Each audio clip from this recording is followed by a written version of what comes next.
There we go, you guys. Thank you. Obviously, I've changed the live for what it was to 1 o'clock, I think, tomorrow, to do this one instead, because this is far more important than any Karens.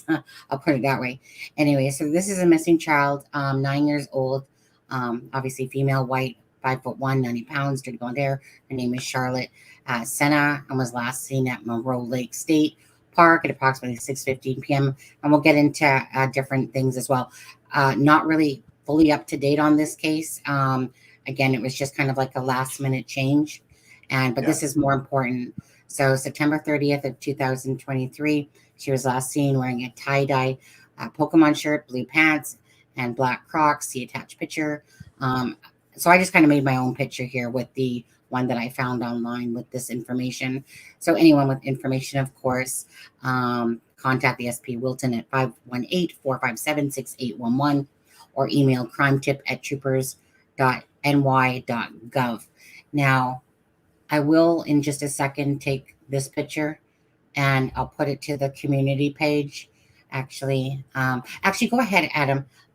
Hey, everyone. Thank you for joining us. I'm just going to quickly do that, is put that picture up so that if people want to grab it from the community page, then they can share it as well to their Facebooks, Twitters, whatever, Instagrams, TikToks. And yeah. So what have you learned at all about this so far, Adam, if anything? I first saw this, I guess it was early this afternoon. I popped up on something I saw online. And then I happened to be having I was watching TV around 4 o'clock and they did an update about it on the news. So, I hadn't heard anything about it until early this afternoon. But it just happened last night at 6:50, I think, Eastern Standard Time. And the Amber Alert was issued this morning, or today, Sunday. And as soon as I saw the little girl, I was like, oh. And, we'll talk about the circumstances, of course, of what we know. Yeah. But it's just so tragic that this little girl was riding her bike and then, presumably just vanished. And I don't know any suspect information or anything like that. I don't know if there's been anything released with that. So when we go through this, I guess I'll learn some of it with you all. Yep. Okay. Sorry, guys. I'm quickly going to post it to. Well, while you're doing that, Sunny, I want to say, hey, Sharon Parker, good to see you. Mustang, it's always good to see you. Sharon Parker, again, exactly, praying for this child, 100%. It's a criming shame. Don't know her. Hey, Lacey, good to see you. Oh, there's Lisa. Lisa, it's good to see you. I hope that you're doing well. I mean that sincerely. PJ Second Chance, good to see you. I haven't seen you in a minute. And Gail Hurd, good to see you. Melinda Odo, good to see you. Hey, my thing's turning like I'm. StreamYard is in the house. Good to see you. Not Diana S. Thank you very much. It's good to see you. Lisa says, "Where did Steph go?" Steph is trying to find her way out of the forest right now. No, I I'm actually kidding. seen Steph in that live, or she was in the chat in Chris McDonough's chat when they were talking about Yeah. Delphi. Mm-hmm. Yeah, yeah. So I seen her there. So she is alive. She's around. Yeah, she's around. Yeah. Yeah.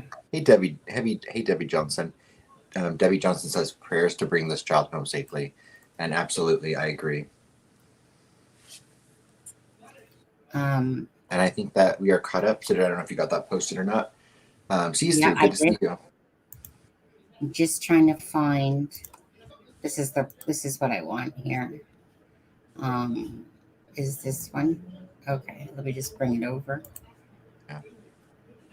Okay, and let's just start from the top of this up here, and let me take this off. And hey guys, The Daily sorry. Fail.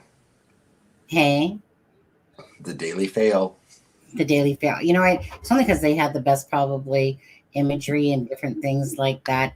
So I will bring this off screen so I can make it bigger for you guys. Really quickly, Sonny, before you jump into it, I just want to say really quickly, Lisa, I like I said, you've been in my thoughts, and I hope that everything is going to go well. I know it will, but love you.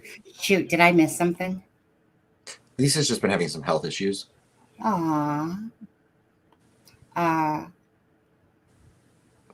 Okay, Lisa, what kind of surgery, dear? Sorry, Lisa, if I'm totally, my brain's elsewhere and I'm not up to speed. You're not a caring person, Sonny. Yes, you're right. I mean, according to that person yesterday, not a caring, kind person at all. In fact, she is.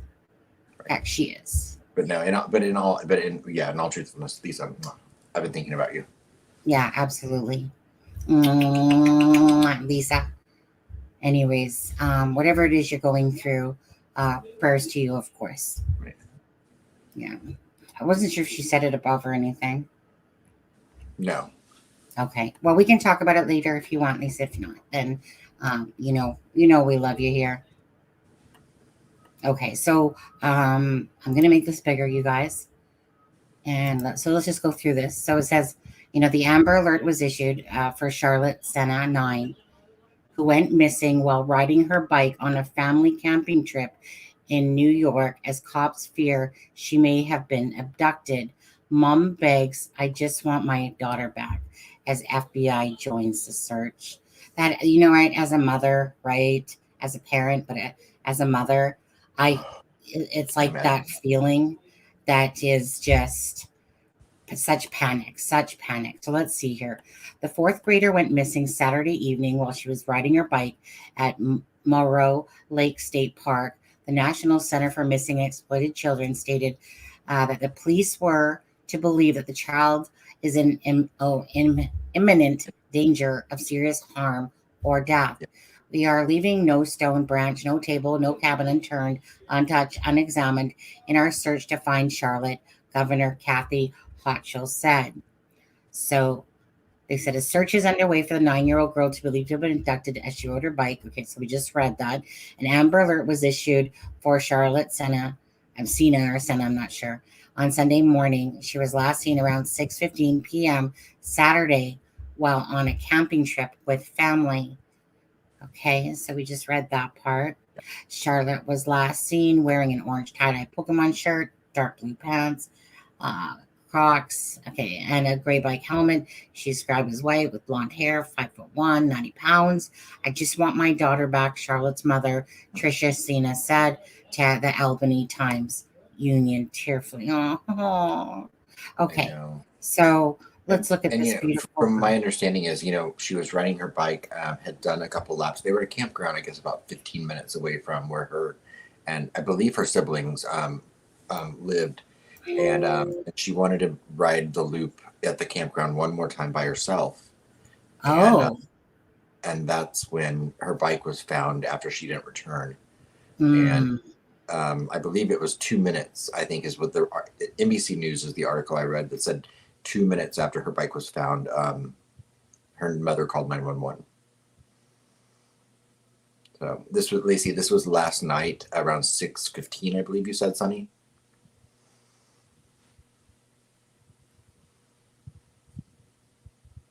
Oh, you're muted, Sonny. Sorry, I said sorry. Please let this child be okay. Just I as a parent, like I said, gut wrenching. Anyone knows. Okay, just to see what Lisa said here. Sharon, I messed up my hip separate from my lung issues I've been having all summer. Right, right, right. They are going to piece me back together. Oh, Lisa, you know, I think most of us of a certain age are, um, you know, keep going through some medical issues and stuff like that. So, anyways, our love and our prayers are with you, Lisa, and you know that you're part of our family here, and we love you very much. Okay. Yeah. So, thanks for sharing that, Lisa. Debbie Johnson says, I have a grandson her age. I can't imagine the hurt her family is feeling. Oh, Blessings for the family. Absolutely. I mean, yeah. it's unimaginable. Honestly, again, children are everything to me. Right. They're the core, like I always have said, like with animals, but children, it just instantly my heart drops when I see something like this, because again, the mother, like, I don't even want to think about it. I really truly hope that this child is safe and nothing did happen to her. Well, But I mean, I think it's probably safe to assume she's been taken by someone, right, considering given the they found, circumstances. yeah. Okay. So Sarasota Springs, Lake George area, active watch area. Let's see. She was seen wearing orange. It's funny how they say to put a pink shirt, but yet they're talking about the other picture. Yeah. So let's see. The New York State Police have activated a New York Amber Alert, is investigating a child abduction. Um, of course, Moreau Lake State Park, Loop 8 at 18 in Gansevoort, New York, at around 6:45. The child, okay, that's what we just read about the child. So the child, Charlotte SENA, is a white female, approximately 9 years, 1 month old, with long blonde hair, green eyes. Wait, she's 4'6". What Yeah, I happened believe to so. the? Yeah. Okay, so 90 pounds. they had put 5'1" there. Did you notice on there? That would be tall. That would be very tall for a That's 9-year-old. what I thought. I'm right. That's what I thought. So obviously that info was wrong. So she's 4'6" tall, 4'6", and weighs about 90 pounds. Charlotte was last seen wearing orange tie-dye Pokemon. Let's see what else. Okay, so the New York State governor hosted a press conference Sunday, Yeah. where she provided updates on the search. Yep. Okay. Moreau Park is just a 15-minute drive from Greenland, where Charlotte was raised. Over 100 people have joined the search for the fourth grader, including 75 members of law enforcement, drones, airboat, and a boat with sonar. And of course, this is Charlotte here. A little Pokemon shirt. Okay, and I think it goes back to this. Okay, so let me come out of that. And then they have, let's see, are these the same 9 pictures? Pretty girl. Okay, so it's like they put the same 9 pictures there. We'll watch a video in just a second here. So Charlotte was visiting the state park just 15 minutes away from Greenfield, where she and her 2 sisters were raised. Family and friends camped out, cooked, and rode bikes together. The 9-year-old and 2 close friends. She so close she considered them cousins. Went on a bike ride Saturday night before darkness fell.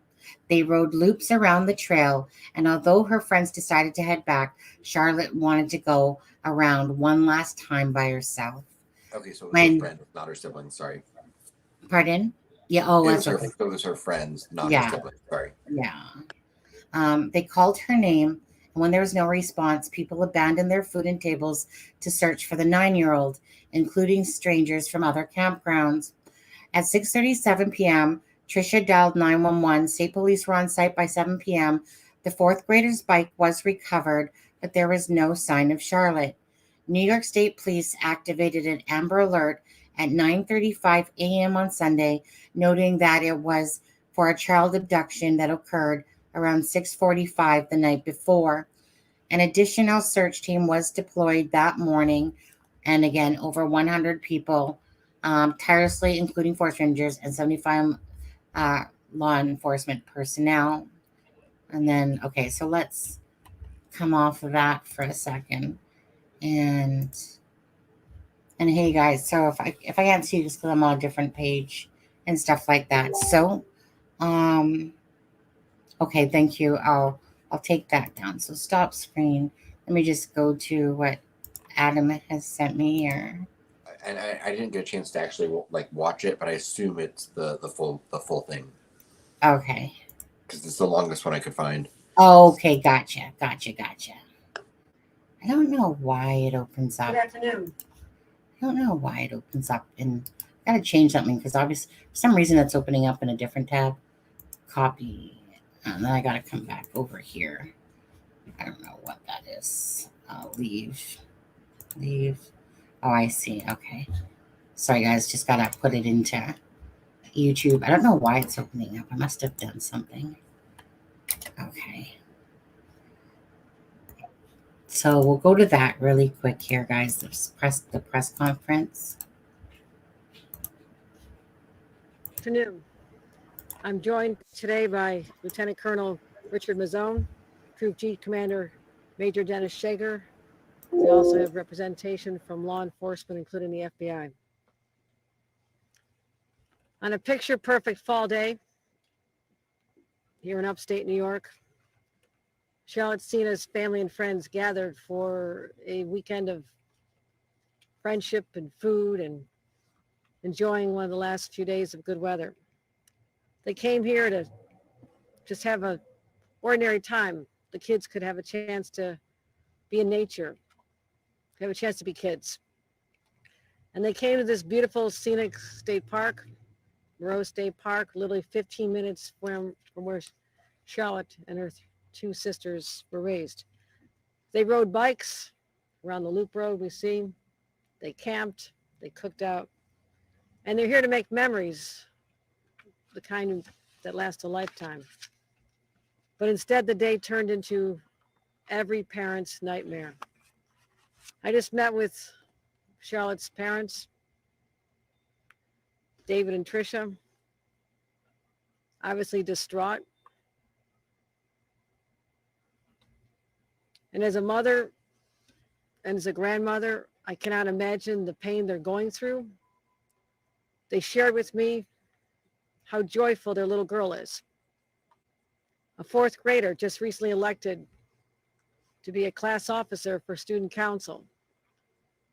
And everybody thought of her as just a really nice girl, the kind that people wanted to be friends with, the kind that looked out for other children, the pride of every parent. So it's a very hard time for her family. I'll go through the circumstances of her disappearance, and we'll have representation from law enforcement talk about the search. Charlotte was camping with her family here in Moreau State Park. Last evening, she went out on a bike ride. It wasn't dark. It was right around dinner time, and did a couple of loops with close friends she considers her cousins. And then she decided, after going around Troop A, she said she just wanted to go around one more time by herself. Be that big girl, do it by herself. Literally 15 minutes later, she hadn't come back yet. And that's really when the nightmare begins. Her parents knew immediately something was up. They called her name. People started searching. People from other campgrounds joined. And 30 minutes later, at 6:47, Charlotte's mother, Tricia, called 911. The scene was chaotic. People leaving their food, leaving their tables, just everyone in search calling the name Charlotte, Charlotte. By 7 p.m., the state police were on site. And for the last 18 plus hours, teams from the New York State Police, dogs, aviation, our bloodhounds are here. The sword operators, our special response teams are on site. New York State Park Police, forest rangers, underwater rescue teams, and drones. We brought in technology experts also to analyze other forms of communications in the park at that time. A command post has been established at the state park right behind us. And additional search teams were deployed this morning. Right now, there's over 100 personnel deployed, 75 law enforcement on the ground, the 2 drones, an airboat search team, 6 underwater rescue teams, another boat that has sonar. We also have the Schenectady Fire Office here assisting with the search, given that Charlene is the niece of one of the members of the Schenectady Fire Department.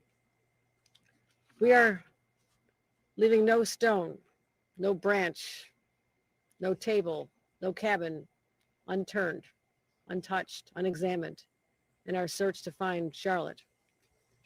We'll keep the members of the public updated. I promised her parents we'll find her daughter. She's all of our daughters. Their family needs love. They need prayers. And if you know anything, if you've seen anything, you hear anything, please contact 911 to tell us what you know and what you may contribute to the search for this little girl. Hearts are broken here today in New York. Hopefully there'll be a reunion. Hopefully there'll be a family that has been traumatized but is reunited. That is our prayer and our hope at this time. With that, let me bring up Lieutenant Colonel Richard Mazzone to follow up on our continuing search for Charlotte. Thank you, Governor. Good afternoon. I am Lieutenant Colonel Richard Mazzone, Assistant Deputy Superintendent of the New York State Police Uniform Force. Shortly before 7 p.m. last night, State Police responded to Moreau State Park in the town of Moreau for a report of a missing 9-year-old female identified as Charlotte E. SENA of Greenfield, New York. Charlotte was last seen at approximately 6:15 p.m. riding her bike in Loop A of the park. At approximately 6:45 p.m., Charlotte's bike was located in Loop A, and at 6:47 p.m., Charlotte's mom, Tricia, called 911 to report the child missing. A command center was subsequently established at the Moreau State Park office, and search teams were deployed, which consisted of New York State Police uniformed troopers, State Police Special Operations Response Team, New York State Park Police, Forest Rangers, and our unmanned aerial systems, underwater recovery team, aviation, and canine, as well as several civilian volunteers. The missing child alert was issued last night, and search efforts continued throughout the night. In addition to our massive search efforts, our Bureau of Criminal Investigation has been conducting interviews with those in the park and around the region, as well as pursuing all investigative leads. Additional search teams were deployed this morning, and an Amber Alert was issued at 9:35 a.m. this morning. I want to thank our state police members, our park police and forest rangers, and all of our law enforcement and community partners for their commitment and efforts to find Charlotte. We continue to dedicate all resources that we can to find Charlotte and bring her home safely. Charlotte E. SENA is a 9-year-old white female with long blonde hair, is approximately 5 foot 1 inch in height, and weighs about 90 pounds. She was last seen wearing an orange tie-dye Pokemon shirt, dark blue pants, black Crocs, and a gray bike helmet. Members of the State Police Wilton BCI will be leading this investigation, and anyone with any information is asked to call the New York State Police at 518-477-9333 or call 911. Any updates will be posted to the State Police newsroom at nyspnews.com. Thank you. If there are any questions, I'll take them at this time.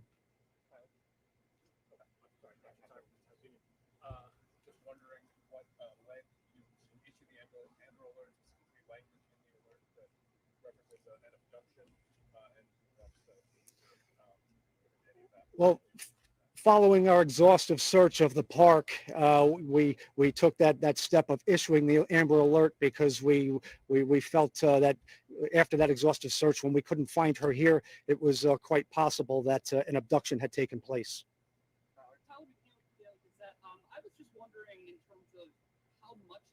has been covered so far? You know,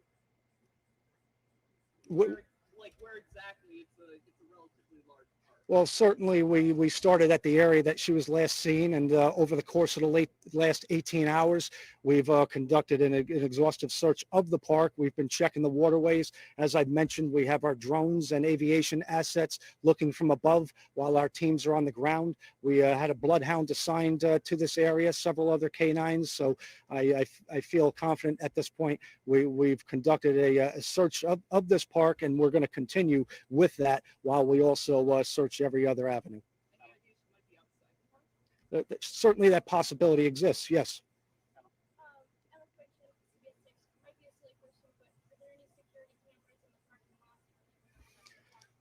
Well, I really don't want to get into the cameras and the technological aspects of our investigation and our search at this time, but I can assure you, as the governor mentioned, that we are doing everything we can to reunite Charlotte with her family.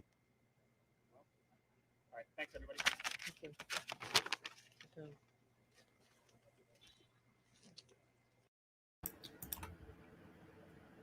Let me walk you through a timeline of events. Okay. That, So as she we was know that 5-1.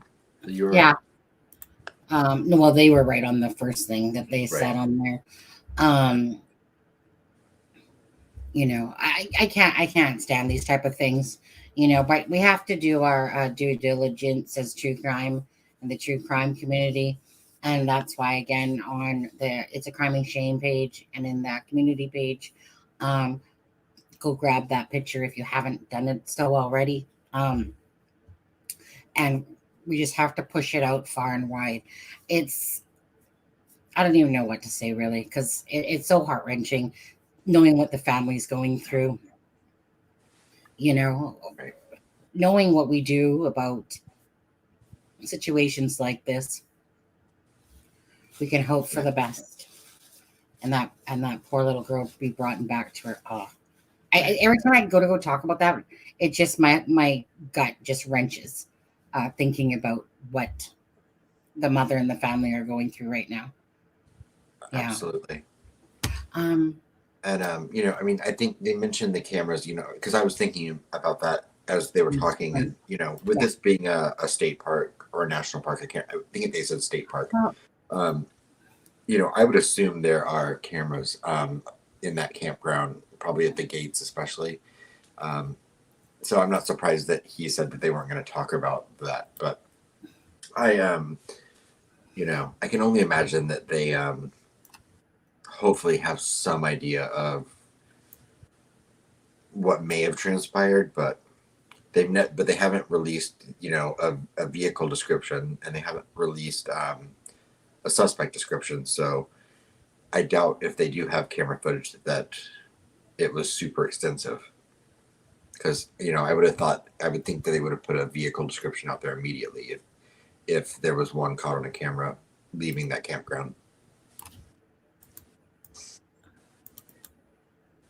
so I don't think that lets me go down there, sadly. Yeah. No, that I mean the state park there, the campground's website itself might have pictures, but I'm not sure. Okay. Oh, there we go. Yeah. But there's the guard shack.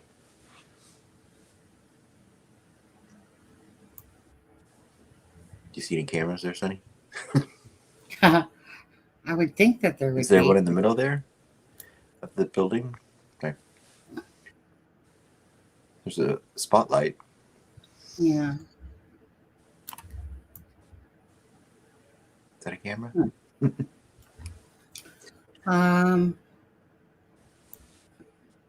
This is 2016 though. So they could have cameras now, Right. considering that was 2016, these images.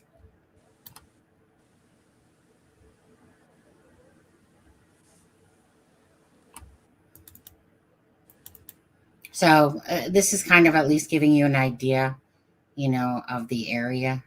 Mm-hmm. So I wonder what loop, like, who knows in this thing, because obviously there's different directions you can go. Did it say which it didn't say which campground number they were at, did it? Let me, did I close? Oh, did I close it off already? My National Enquirer one. I thought it said something about. Where's my National Enquirer one? Oh, it's Charlotte SENA, by the way, guys. Yeah. Okay, let me put my Daily Mailer because I did see something. So let me just see if it does say. Okay, so last seen New York sales price. Okay, they're just showing a picture of the front, right? Over 100 people. Charlotte's mother, Trisha, described. So Trisha and David are. No, there was something. I remember seeing one that had something I thought more. Maybe it was up in this one.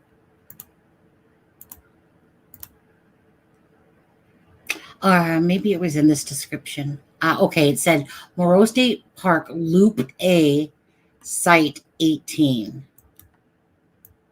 I thought they said a site number. That was in the And Daily Mail one, right? yeah, exactly. So Moreau State Park Loop A, Site 18. I don't know if I can put that into Google or not.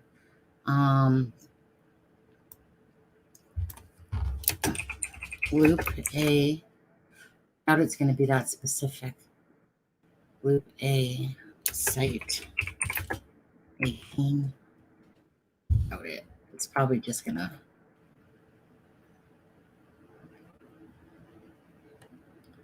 Yeah, it's just going to literally stick me back over there. Okay. Does it say on here? Like if we zoom in, restaurant. No. If we zoom out,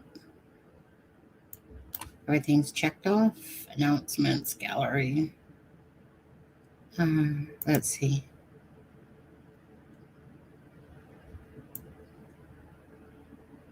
No.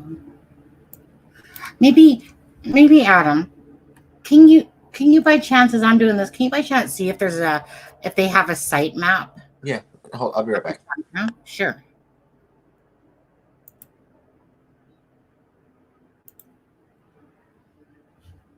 Okay. Okay, anyway, let's go.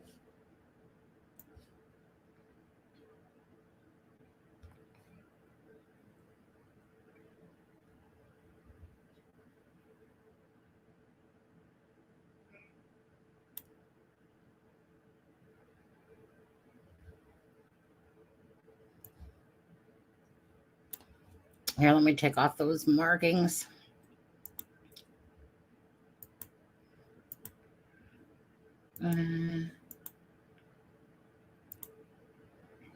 Okay, those ones. Okay, let me just see what Adam sent me, guys. Okay.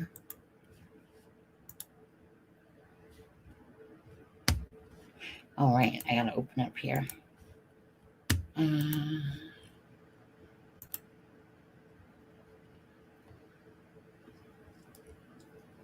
Okay, let's see. Okay, so let's come off of this for a second. And let's. No, that's not it. I just pulled up their reservation website because it gave a map. And it has the numbered. Now I opened it. Where did it go? Okay. Let me close off that and that. Too much stuff open. That. Literally just opened it up from your thing. And then I lost it. Okay.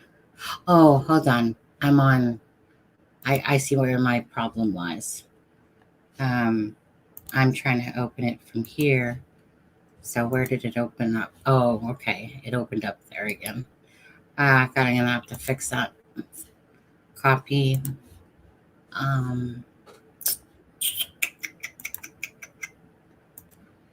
Paste.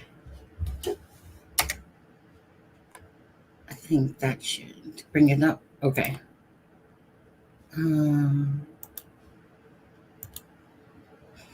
Okay. So let's see here. Let's take us off so we can make this bigger.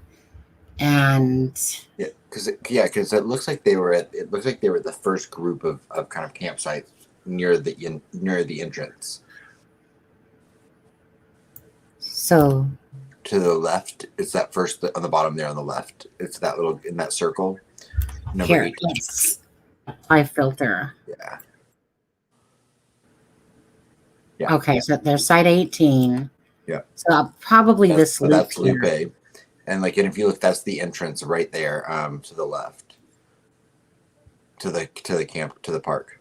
Or to the campground. To the left or to the right? To the left of our screen. So see the little double the 2-lane road there? Yeah. So that's here. that's the entrance into the campground. Oh, okay. And they're the first little group of campsites. Okay. So if you're in a vehicle and you're trying, that would be the easiest area to get out of quickly. So that's kind of like in the first part of the entrance? Right, off to the right. See remember where those dumpsters were? Yeah. That road off to the right is where the campgrounds probably are, because you can even see the trash symbol there at that turn. Okay, so and we saw the dumpsters in the Google images. Okay, so let's take a look back to Google Maps again. Okay, so where are we? Got to figure out where we are. Loop. Okay, hold on. I'm going to exit screen for a sec.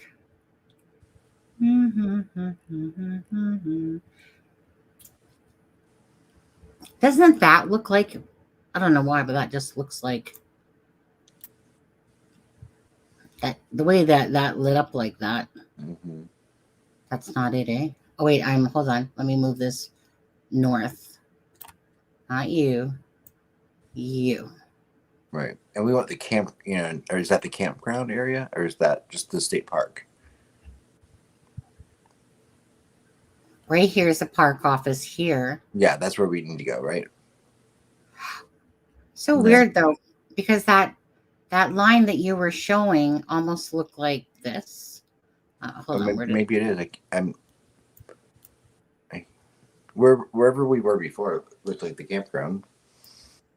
Okay, so this is the park office. What's that main road name? Because the road that we're looking for is called Mountain Road or Old Saratoga Road. Yeah, this is Old Saratoga. Yeah, so it's. So let's just bring it down over. Oh yeah, see that circle there? I think those are the campgrounds, aren't they? Yeah, we're on Loop A right now. Yeah. This is Loop A. Loop A, sorry. How does freaking, my goodness. How does a freaking child go missing from this? It's right. Can you see any of the site numbers there? Oh, let's take a look. I can't read the posts. Let's see where the site numbers are. They're usually on a little like a little wooden post, at the entrance of the. Okay, well. This one was on the outside, so towards the. I think it was on the other side. Here, let me. I have to see which direction I can't. Yeah, let's go. Okay, let's exit again quickly. Okay, and so we want to go. It's like at the top. It's like the northern point right there. It's like right where your thing is. Yeah, it's like right there, and it'll be on the outside. So to the right, depending on which way we have it as it's going. No, more up at the top. A little bit further back. Yeah, What around here? A little bit further back. Keep going. There. Okay. So I just like to put myself north so I can kind of get the gist. Well, what site number is this one? Hold on. It's one of those. It might be that one right there. You can see it's on the sticks here. Oh, Yeah. did they? Oh, they blurred them. Yeah. Let's say 18 or 17. Well, there's 17 right here. Here's 17. Okay, so 18 should be next. Wait, does that look like 17? I wasn't Right. sure if that was 17 or if that says 37. Is there a 37? No, it would be 17. Okay, so that means perhaps this one right here, perhaps. Okay, so that's 18 right here. Yes, that's their campsite right there. But we're not sure where on the loop she went missing from. That's just where they were staying. Right. I mean, obviously she didn't go missing from here since she was doing a loop. Right. And so she would have, obviously been somewhere else. Right. And I would presume if she's right-handed, she probably turned to the right when she exited the campsite. So she probably looped that way. You think she went right? Yeah. This way? Like this way, Yeah. right? I mean, I would assume so too, but that would be my natural direction that I would have turned. hey, come on, take me away. Oh, heard husband have a big burp. I guess he liked his dinner. I know it's when you look at this, right? And you know that people are camping all the time. Yep. And you Pretty. wonder. Pardon? It's pretty, and we can't really see it, but the end of the lake is off to the right there. Kind of through the trees, probably. Yeah. So let's just take I've been camping up like a lot of my life, and this is exactly kind of what like the camp spots look like. Mm-hmm. It's very it's closed but open by the same point. Right. And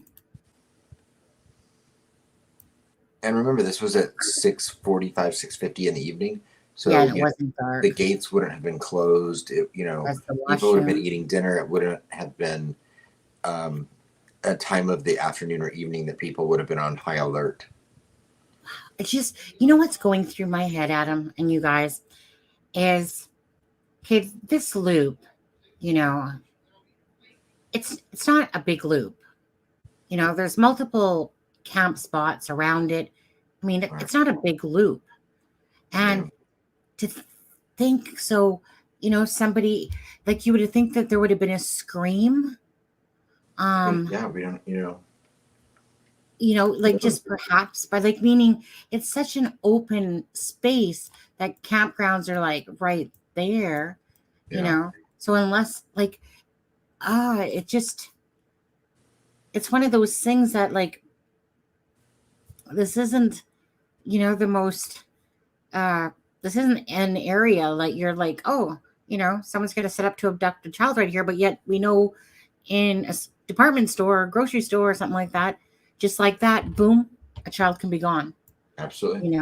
Because this person could have come up. And if you're looking to abduct a child, I mean, sadly, most campgrounds have children. Right. Oh yeah. Yeah. Like I said, and that's the time of the day, that people are not on high alert. They're not going to be, no, the kids can't be out riding. It's an ideal time for kids to be out riding. Yeah. Parents are probably cooking. They're probably getting dinner ready. And, they're like, yeah, sure, take one more loop. Yeah, I know exactly, right? On there. Honey, do you need me? Nope. You're good?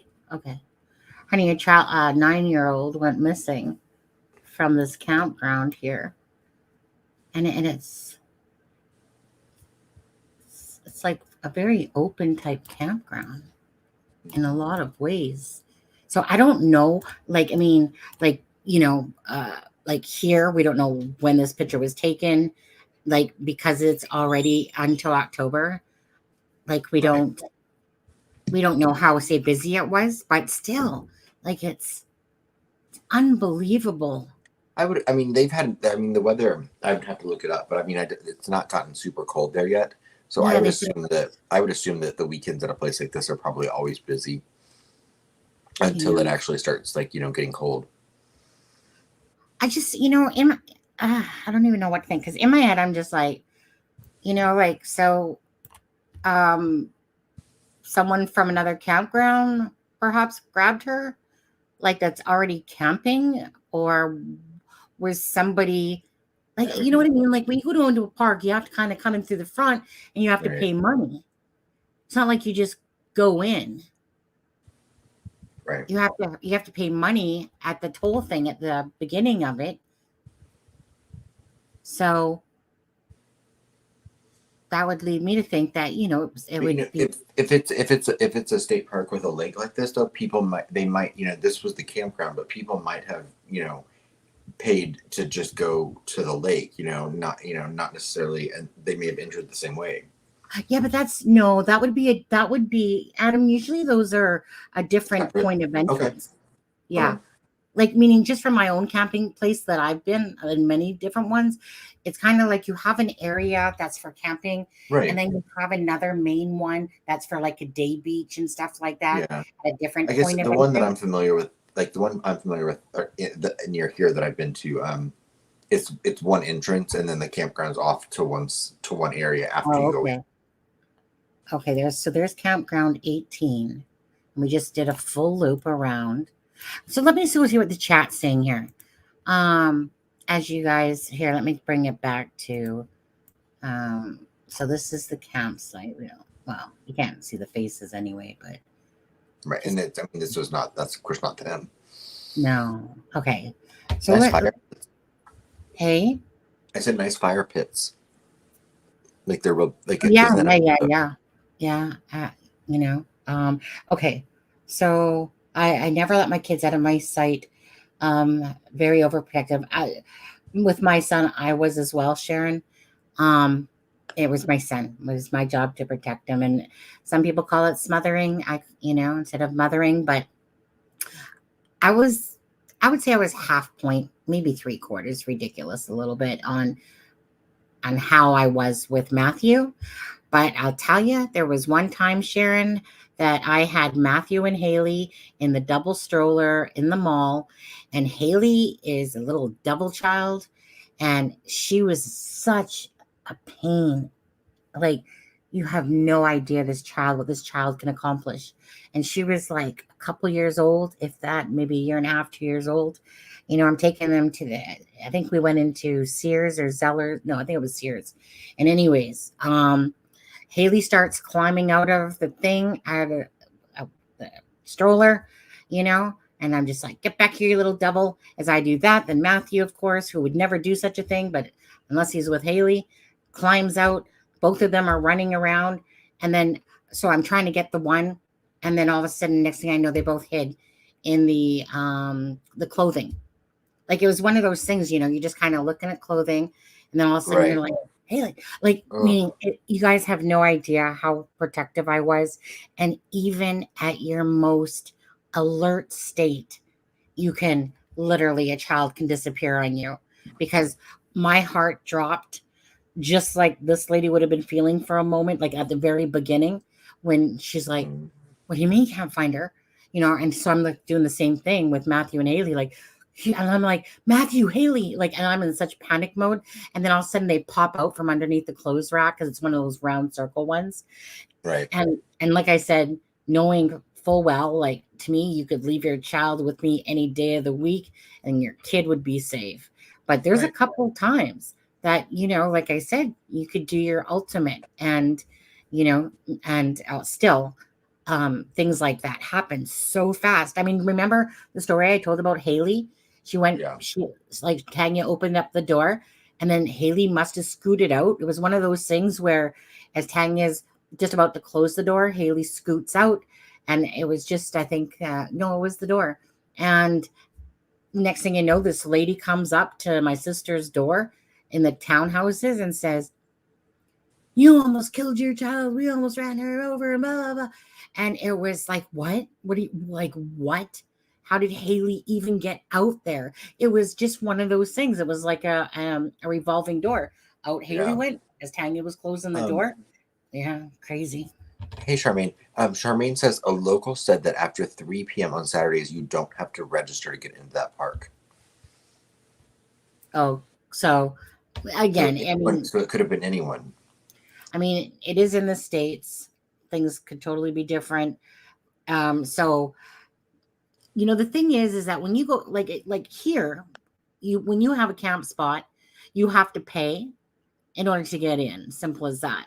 But so I don't know if their beach area is connected, like you said, Adam, that you have to come in through there in order to go, because it just seems the locals said that after 3 Right. p.m. Of course, you'd have to pay to have a campsite, but some of them just have. Yeah. Some of them are set up differently. But this was, if Charmaine says that a local said that Yeah. People can gain entrance without registering after Yeah. 3 p.m. Saturdays, Yeah. that scares me, because that means right. anyone could have come in to that campground. Right. And I'm very curious where in this loop, like I said, you guys, we just went around this loop. It's very open like this. And then you think, well, the child didn't scream, so did the person, Right. Come up behind her and grab her mouth, But it's also one thing that's also not uncommon when this from camping, Sunny, when you have these loops like this, because a lot of people back their RVs into these spots. Right. It's not uncommon to have vehicles parked parallel along the side of these paths. So someone could have even been sitting along the side of the road, just pulled off to the side, and when she rode their bike by, Absolutely. got her attention. But the thing is that because we're not pervs, so we don't think like a perv. Exactly. That's a positive thing, that we don't think that way. Right. So in our heads, you're thinking, okay, well, I mean, families all around, people everywhere. How could someone? Yeah. How could somebody? Yeah, absolutely. No, not knowing that schools, I guess, campgrounds. You don't even think about stuff like that. Department stores. Look at Adam Walsh. Yeah. Like someone said that in the chat. It could.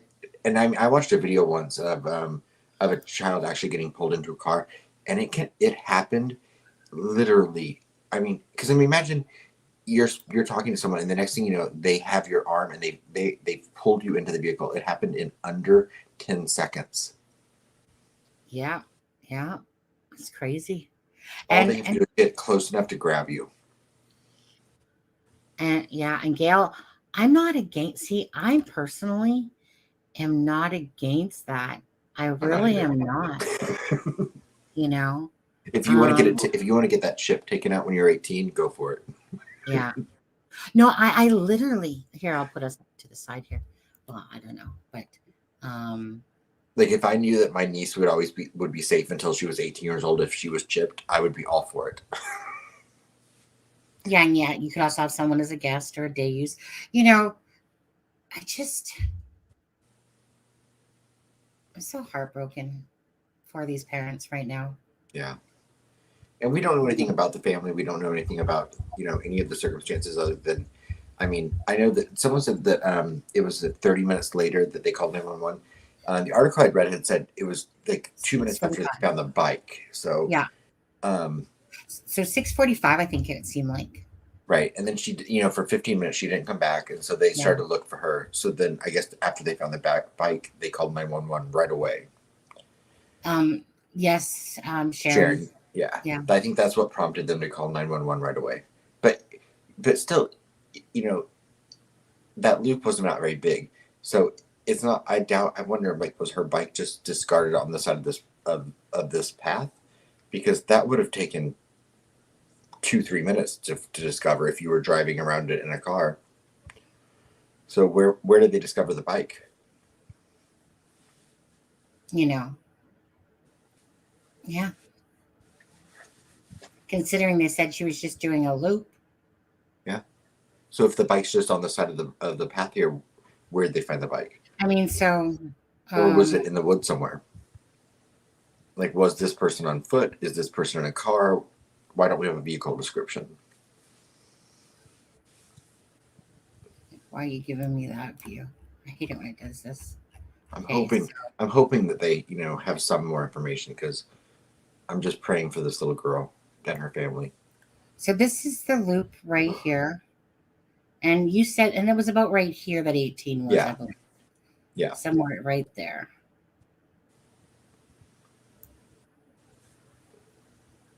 This little loop kind of thing. So if the campsite's here, like it was, I'm gonna guess that it was probably somewhere on here. Yeah, that's what I would think, or somewhere near like where that bathroom, those bathrooms were. But Yeah. I would assume it's probably somewhere near that entrance. Yeah. Like I said, I think they could have easily just been pulled off to the side of the path of the path. But let's see if she's on this loop here. Okay, so that's where those trash cans were. right. So did she do a loop? Well, I mean, it would be curious where the bike was. So did she do a loop? Yeah. Or did she kind of scoot out here for a second, or no? Yeah. And and that's why I'd like to know where the bike is, because that to me will be very telling as far as where the person came and went to. Because if they found the bike out in the woods a little bit, that to me is a whole different story than if they found it along the side of the path. Yeah. So this is the loop to get in. Mm-hmm. And then it's to the right, that, up and around.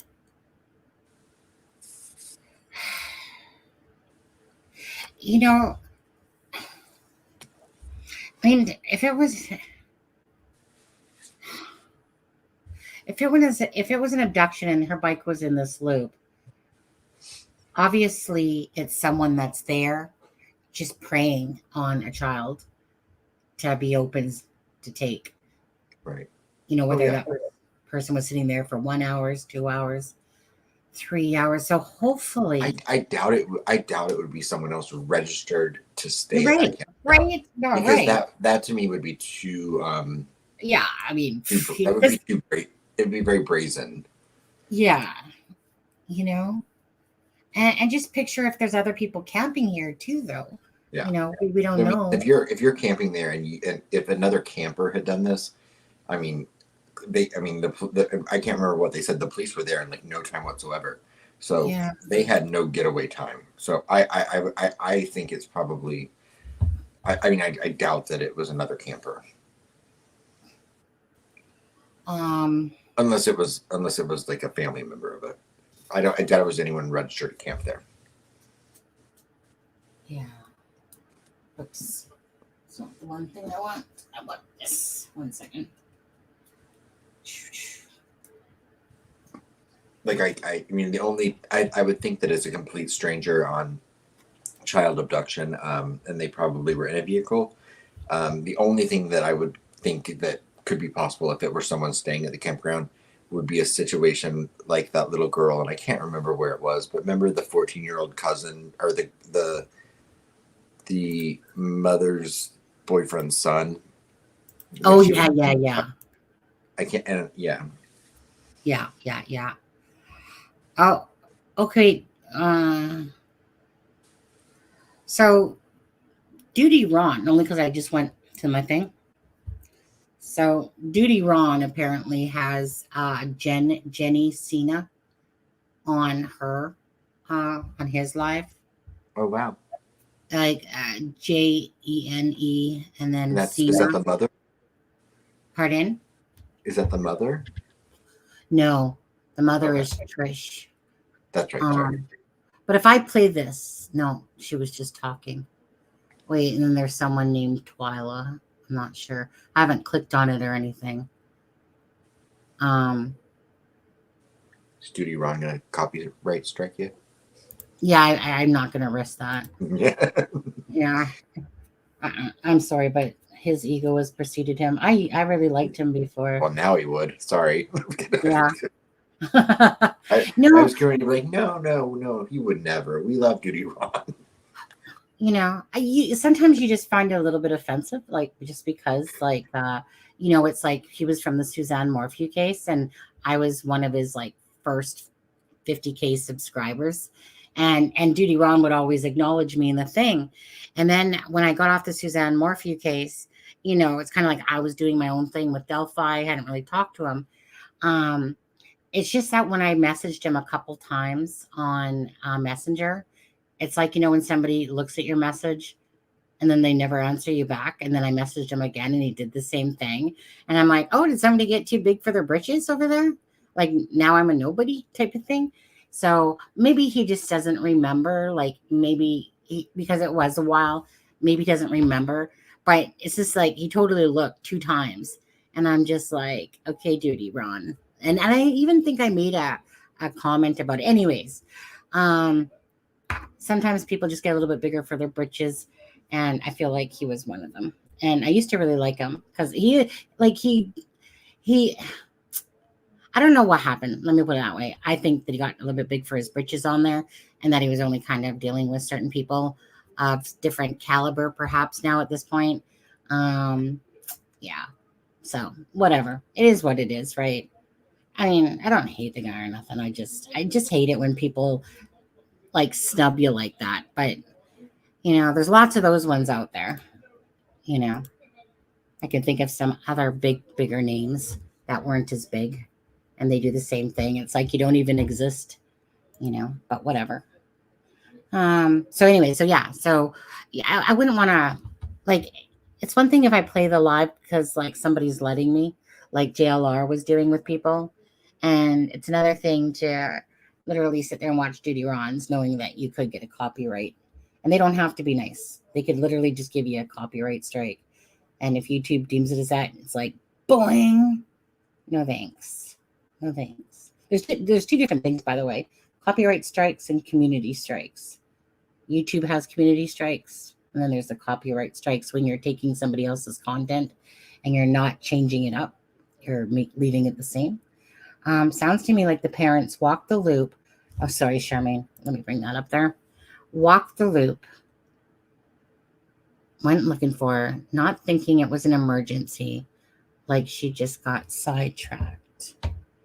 Yeah, like they were calling her name, they said in that interview, or sorry, the press conference. So sad, yeah. This is awful. I was hoping the bloodhounds, right? Like, Same. yeah, right. At least they brought them in, you know. They didn't say anything. They didn't say anything about dogs. They actually said And what? drones. No, they said bloodhounds. Did they say bloodhounds? Yeah, they did. Yeah. Oh, okay, I must have missed that. No, yeah, they said they had the bloodhounds there. Shoot, if we could have gotten to her 2 hours earlier. And they also made reference to and it was very kind of like a vague, but in my opinion, they probably were geofencing cell phones in the area. Right. Because they made a reference to that, and the governor made a reference to how they used a technology. I can't remember the wording she used, but there was something with a way to track technology or something in the area. And to me, that would be something like geofencing. And Gail, yes, yeah. I've gotten like day passes to state parks. It just depends on the setup of the state park.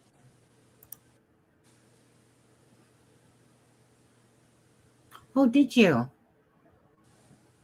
Yeah. Oh, we'll have to discuss that as well. Cindy, I'll be right back. I have to use the restroom to run downstairs for a second, but I'll be right back. Yeah. That's actually, Mr. Electric, that's a lot of why I kind of keep to myself a lot more, because I just can't be asked for stupid drama about things. Most times I would just rather, until I come across the channels that I deem as, decent people. Other than that, I couldn't be asked. So I tried to surround myself with just really good people. Sometimes those good people turn out not to be so good people. But anyways, yeah, I mostly keep to myself a lot, to be honest with you. It's drama everywhere. Real life, YouTube, whatever. It's everywhere. Okay. So I'm just going to go try to find that news article quickly that Adam sent. Not an article. I think it was more of a video. Sometimes Fox is really bad, you know. Take you out. Mr. Electric, just to ask you, what was your YouTube channel in? What community? Okay, and then as for doing that, let me copy. Come back over here. No, we'll do this. Paste.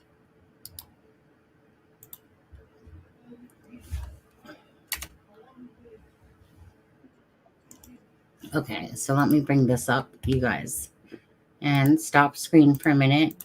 We'll go. So, of course, for anyone, Justin TV. Yeah. I was at Justin TV when that. Wait, I was at Justin TV? Oh, hey, CD. Hey, CD. Let me just go back over to, we'll watch this in 1 second. When you say you were on that channel? I've watched that channel, Justin TV. 1 sec. And hey, CD Bud. Missing girl over there, eh?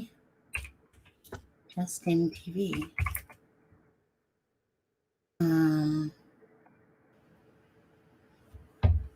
I see Justin Can TV. She said, I remember that. Justin TV. I remember that. Anyways, we'll have to talk about that one. Hey, I was here a few weeks back in Lake George. Oh, okay. Ate dinner in Saratoga. Weird dogs didn't pick up her scent. Hey, my buddy. No. You want to join us, CD? Or are you busy? I'll just play this, though, for anyone coming in. We'll play this. To New York right now, as an Amber Alert has been issued for a young girl there. This is a tweet from the New York State Police saying the missing child, 9-year-old Charlotte SENA, was last seen in Moreau Lake State Park, 6:15 last night. 5'1", 90 pounds of blonde hair, last seen wearing a tie-dye Pokemon shirt, blue pants, black Crocs. And of course, they are asking for any help from the public on this. And of course, that's just a little bit north of Albany, New York, in Saratoga County, New York. And of course, we're also hearing from the governor, Kathy Hochul, on this as the search continues. Let's listen into any update they may provide. I'm joined today by Lieutenant Colonel Richard Mazzone, Troop G Commander Major Dennis Shager. We also have representation from law enforcement, including the FBI. On a picture-perfect fall day here in upstate New York, Charlotte SENA's family and friends gathered for a weekend of friendship and food and enjoying one of the last few days of good weather. They came here to just have an ordinary time. The kids could have a chance to be in nature, have a chance to be kids. And they came to this beautiful scenic state park, Moreau State Park, literally 15 minutes from where Charlotte and her two sisters were raised. They rode bikes around the loop road we see. They camped, they cooked out, and they're here to make memories, the kind that last a lifetime. But instead, the day turned into every parent's nightmare. I just met with Charlotte's parents, David and Tricia, obviously distraught. And as a mother and as a grandmother, I cannot imagine the pain they're going through. They shared with me how joyful their little girl is. A fourth grader just recently elected to be a class officer for student council. And everybody thought of her as just a really nice girl, the kind that people wanted to be friends with, the kind that looked out for other children, the pride of every parent. Yeah. So it's a very hard time for her family. I'll go through the circumstances of her disappearance, and we'll have representation from law enforcement talk about the search. Charlotte was camping with her family here in Moreau State Park. Last evening, she went out on a bike ride. It wasn't dark. It was right around dinner time, and did a couple of loops with close friends she considers her cousins. And then she decided, after going around Troop A, she said she just wanted to go around one more time by herself. Be that big girl, do it by herself. Literally 15 minutes later, she hadn't come back yet. And that's really when the nightmare begins. Her parents knew immediately something was up. They called her name. People started searching. People from other campgrounds joined. And 30 minutes later, at 6:47, Charlotte's mother, Tricia, called 911. The scene was chaotic. People leaving their food, leaving their tables, just everyone in search, calling the name Charlotte. Charlotte. By 7 p.m., the state police were on site. And for the last 18 hours, 18 plus hours, teams from the New York State Police, dogs, aviation, our bloodhounds are here. The sword operators, our special response teams are on site. New York State Park Police, forest rangers, underwater rescue teams, and drones. We brought in technology experts also to analyze other forms of communications in the park at that time. A command post has been established at the state park right behind us. And additional search teams were deployed this morning. Right now, there's over 100 personnel deployed, 75 law enforcement on the ground, the 2 drones, an airboat, search team, 6 underwater rescue teams, another boat that has sonar.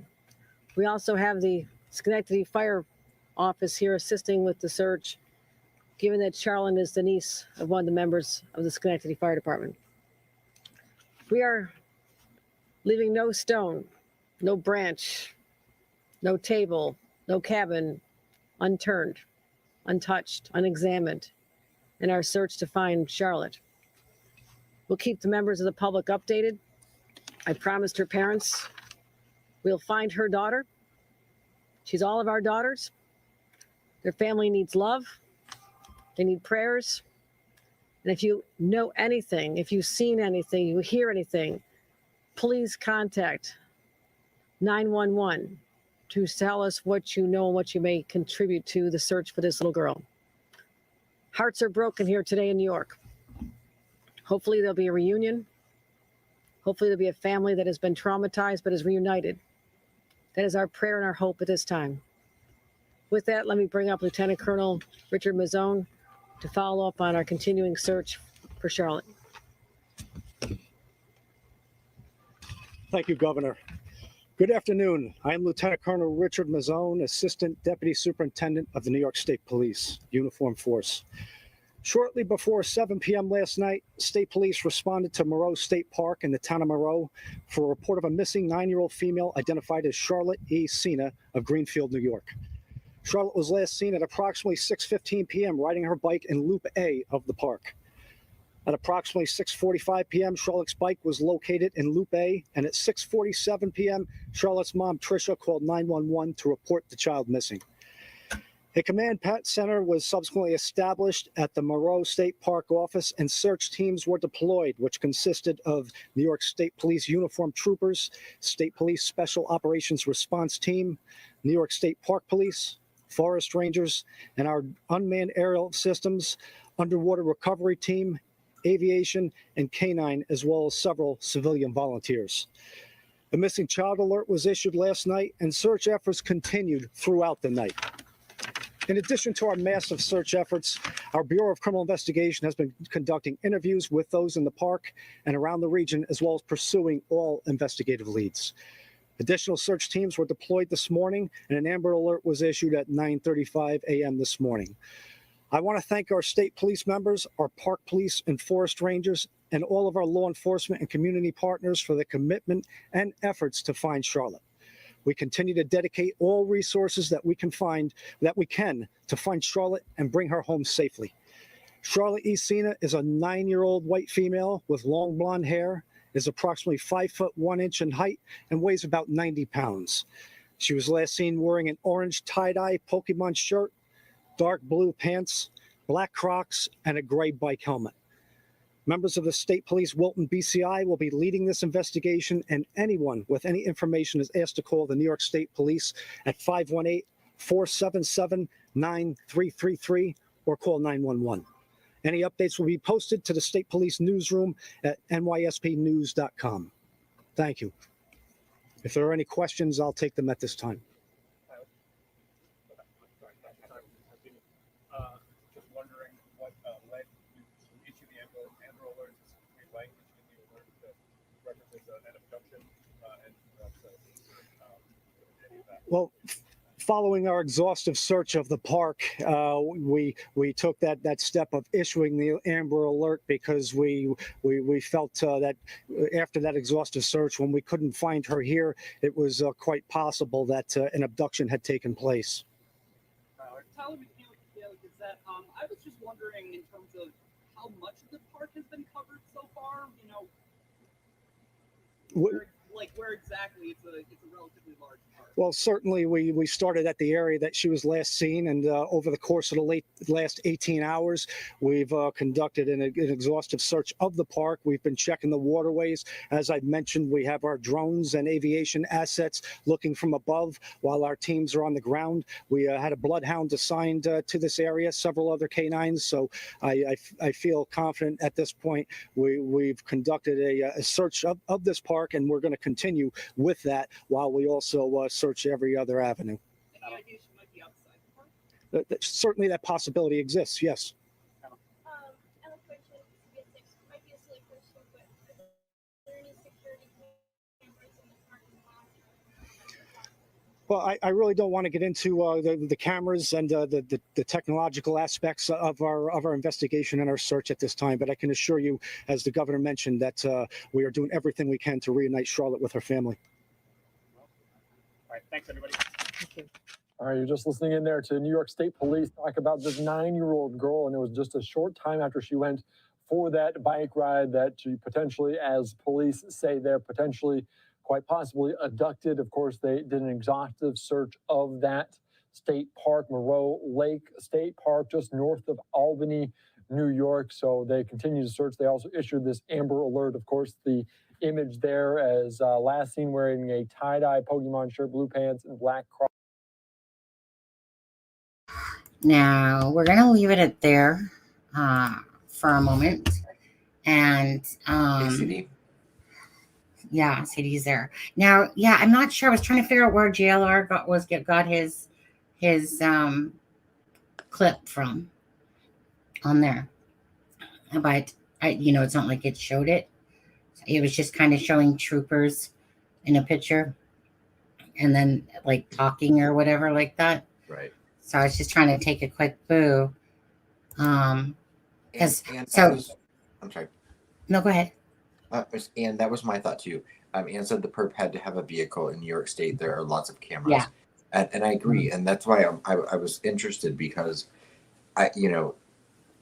if they have a vehicle description, I would assume that would be something they'd put out immediately, because it would be incredibly helpful, of course, in locating Charlotte. If so I'm thinking if they didn't, I think there'd have to be a reason for it. But I did find that interesting. And sorry, Sunny, I didn't mean to cut you off. No. That's fine. I'm just trying to find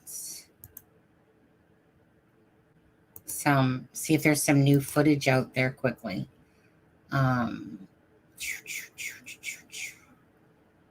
Let me just see here. I don't want to repeat the same stuff. Okay, let's see. Let me just take a look, guys, for a second. Okay, that was 6 hours ago, 4 hours ago. It's 42 seconds, 1 hour ago. Now, according to JLR, it was okay, that's News Nation, but okay, no. That they're like in a different area now. Just Oh, I really hope so, Ann. Yeah. I'm not sure where JLR, like he's not there, of course, right? no. No, he'll be there tomorrow. Okay. Oh, absolutely.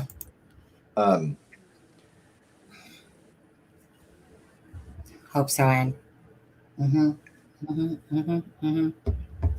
Because I'm pretty sure if I play this, you can't hear this, right? I don't hear anything. You don't hear that? I didn't hear anything. Okay, so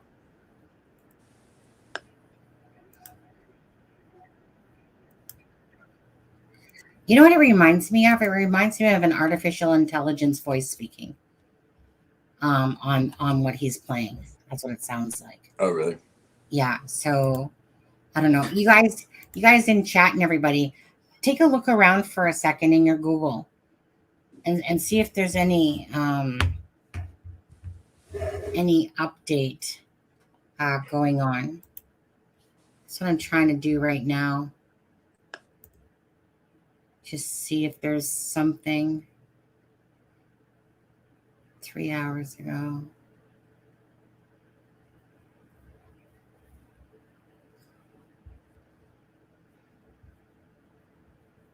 I should probably fully listen to his 6-minute thing and How do you see. spell oh, it's right in front of me. Sorry. Yeah. SENA. Uh-huh. I like AI. It still confuses me. So her bike and croc were recovered. Yeah. Yeah. But they said that she was just doing a loop, right? Like she just wanted to do one more loop. So just to go back to it, CD, on Google Maps here. Okay. So this is the, where am I? Am I turned around? Okay. So this is, yeah. Okay. So this is the one that they're in here. Go ahead, Adam. Yeah, then there's nothing on Twitter. Okay. I didn't hear her croc recovered. I didn't hear her croc was recovered. I didn't hear about a croc, but I mean, could be possible. Like, CD, where did you see that? I heard her bike was recovered. They were in campsite 18, and we found that pretty quickly. Yeah, come on, just giddy up. We're just not sure where on the loop she was actually abducted from. Anne says Reddit, the source of all knowledge. Okay, check Reddit. And okay, we're just gonna take you out. Freaking! If I click too fast, it's just gonna take me up in the air. Oh, okay. What happened? Oh, CD says bike and a croc. He asked a friend that's a state police officer. What the heck happened? Cool. You're on Saratoga. Did you hear me, Sonny? What'd you say? CD said a bike and a croc. He asked a friend that was in the state police.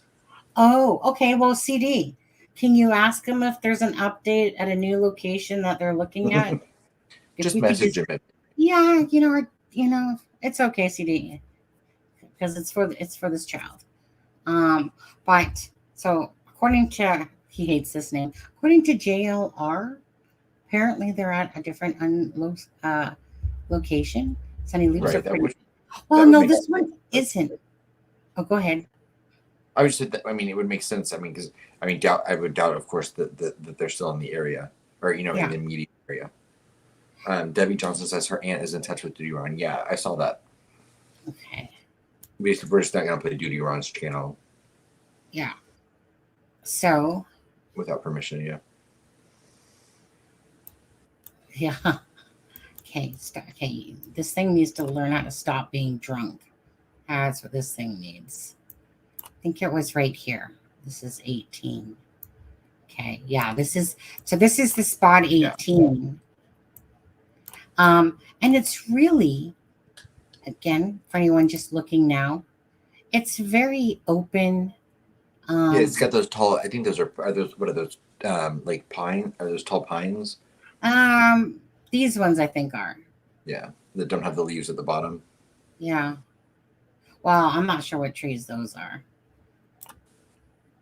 I'm not a tree. This is where Stefa, she's too busy cheating on us and stuff, or else we'd have our tree specialist here. So I'm just doing the loop. Okay, so we're almost coming back to the start of that loop. It's not a really big loop. It's a very openy, type of loop. Right. And just see, there are no updates on Twitter in the last hour. Okay. Adam, do you want to listen to JLR's thing and put yourself on mute and just listen to it? Just to see what he's even saying? Oh, is he live right now? No, he's not live. It's just in a 6-minute video, but you don't have to listen to the full 6 minutes because he's talking at first. All right. CD says, Sonny, he is down a bit from there. A bunch of extra troopers are there and more coming tomorrow. Definitely an initial investigation is of an abduction. Absolutely. Yeah, that's my understanding as well. He is down a bit from there. We're curious, CD, if you happen to know. Might you happen to ask where the bike was found? Was it found in the loop?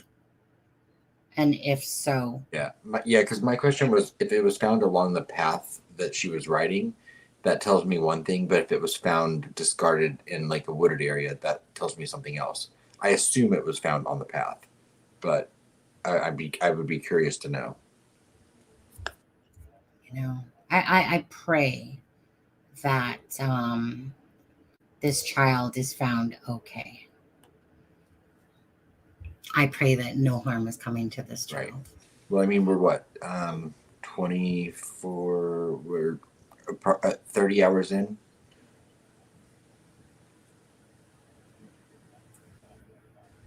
Yeah. I guess since it was the 30th, I only saw the thing today. Yeah, no. Well, they didn't issue the Amber Alert till this morning at 9:15 Eastern Standard Time. So it was like I said, it was 6:45 p.m. Eastern Standard Time last night, approximately. So I mean, that's right around that's 30 hours. And we know that the first 48 hours is the first several hours are most crucial when it comes to a child abduction. Thank you, CD. And that's cool, Mr. Electric. I feel like you're just like a person with like a book of knowledge. I feel like you're a book of knowledge, a book of really cool stories.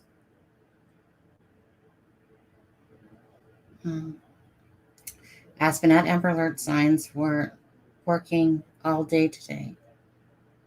Oh. I heard something about Amber Alert signs weren't working today, but I didn't look into it at all.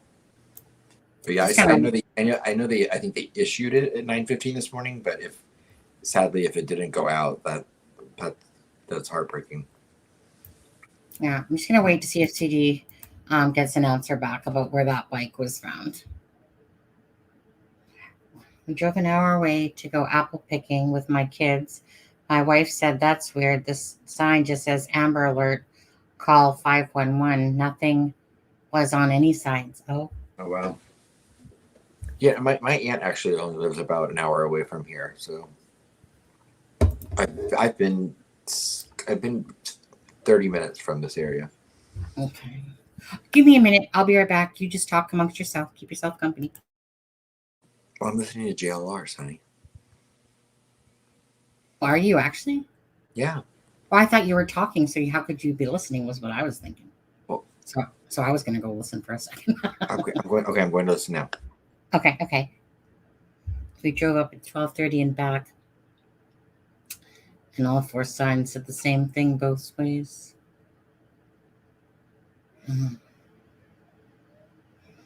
I just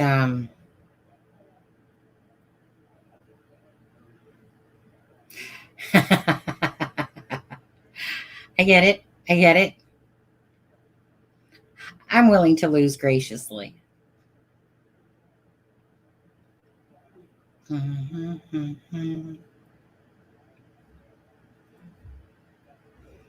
This perp knew the area, likely wasn't random perp, just pulling off the local highway and couldn't have gotten far. Oh, shit. Scared me, Helen. Welcome back, Helen. Yeah. Welcome back. Welcome back. Thank you, Helen. I was going to do a different live today. I was going to do a Karen live from someone from yesterday, just to show you how low people stoop. I'll do that tomorrow at 1. I don't like to do stuff like that, but sometimes, but in this case, it's more about awareness about the things that people do to creators, you know, and it was just, to me, it was ridiculous, you know. People get their little panties and a little pinch and stuff like that. Sonny, he says he doesn't know exactly. The scene was locked down quickly once finding the bike. Definitely appeared abduction. Some leads have come in. Nothing to merit that he knows of when he left work.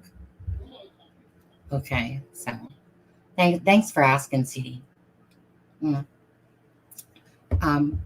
But just tell him to stop what he's doing, CD. And, you know, ixnay on the oxnay, get on the phone, and figure it out, The scene was locked down so quickly. I know, I'm just really curious. Like, if she was just doing this loop here, CD, and everybody else,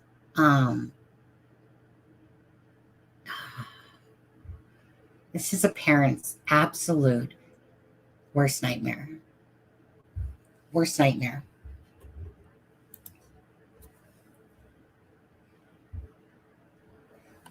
The only other thing that's crueler than this, well, I shouldn't say crueler than this, is when somebody's life is taken at the hands of somebody and you have no clue. Like, well, I guess that's what's happening right now at the moment. But you have no clue where they are. And then a parent has to live with that feeling of never closure.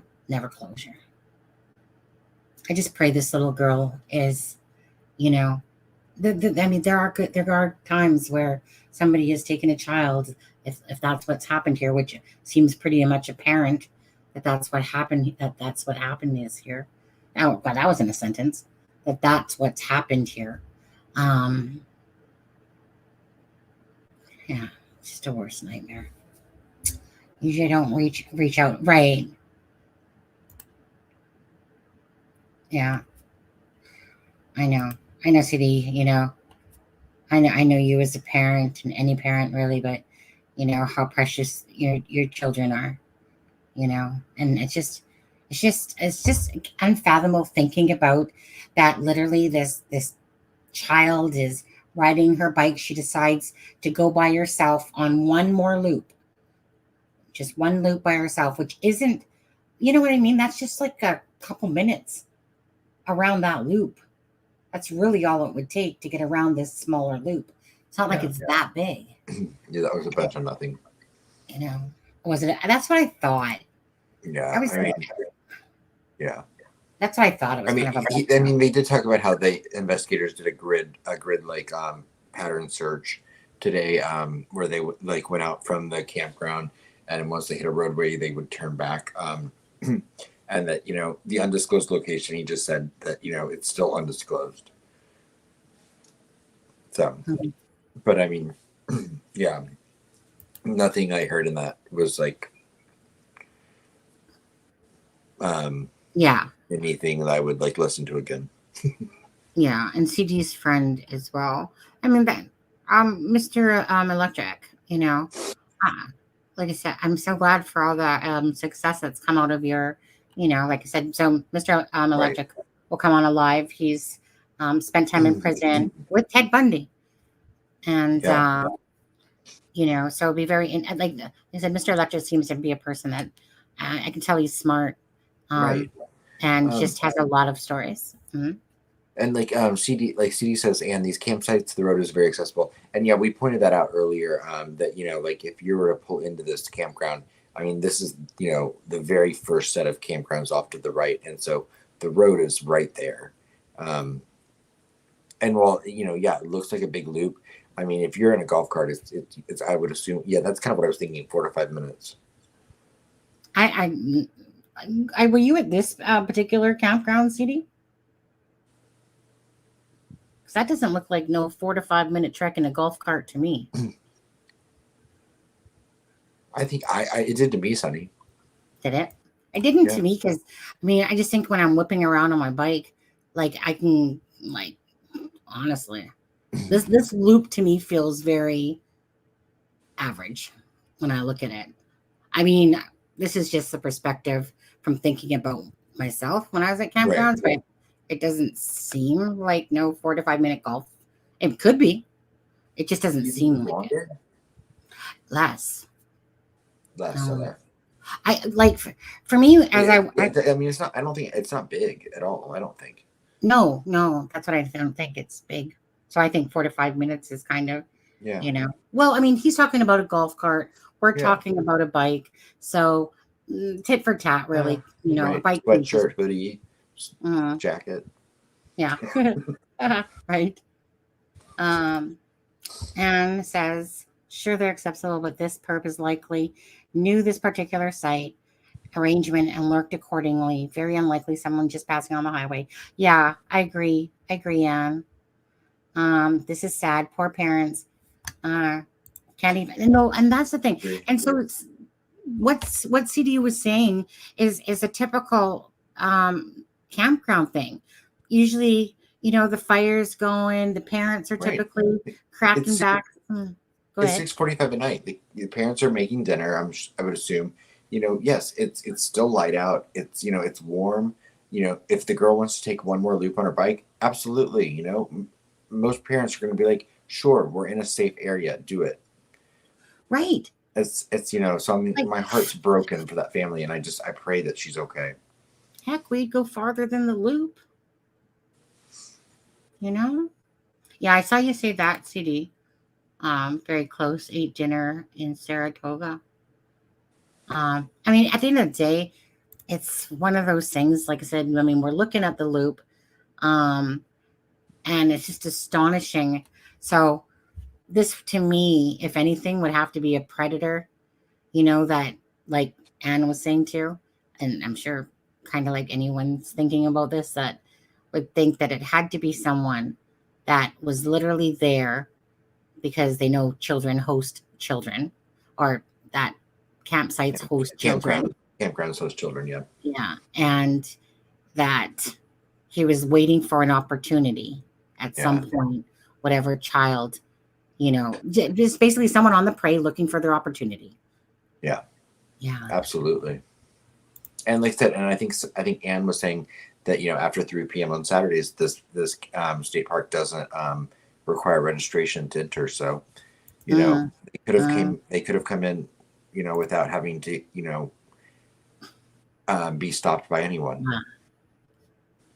Because I would assume it's probably one of those things where like they just lock the gate at a certain time of night. And if you're staying there on the campground, you have a code to get in. Like that's how a lot of places I've been are. And they're creepy when you like have to get out in the middle of the night to like open those gates, which is usually just like a chain. I think this child's almost as tall as me, and she's only 9 years old. Right. She's like 5 foot and tall. Yeah. For her age, 4th grade, 9 years old. Yeah.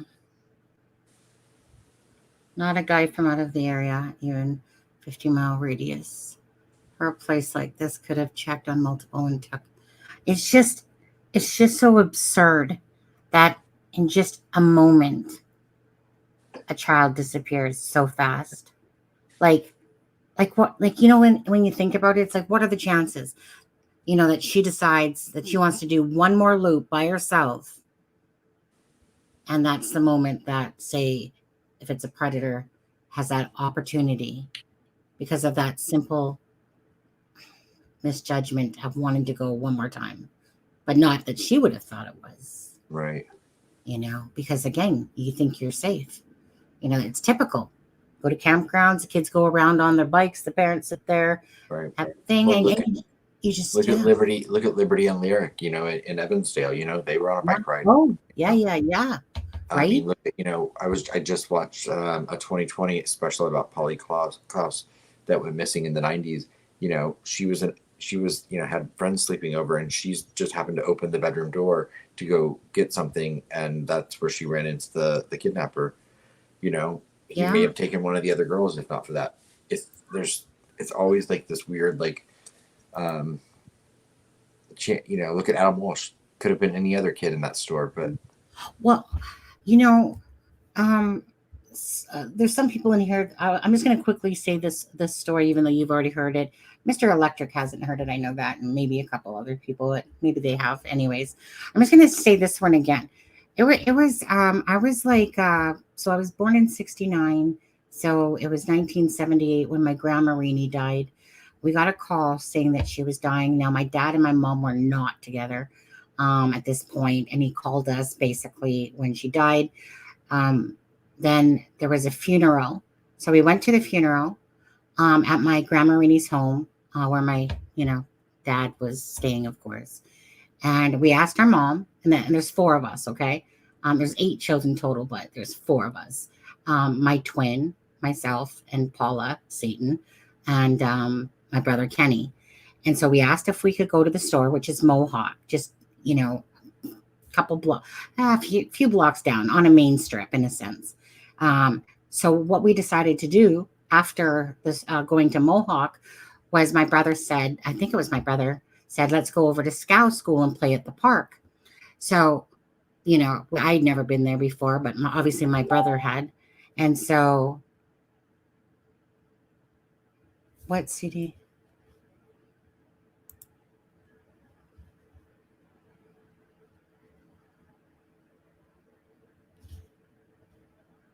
One sec.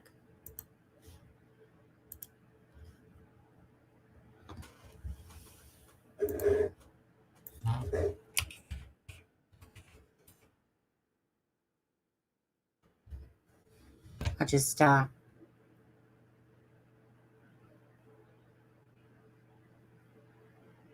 I'll just continue what I was saying till I get a reply.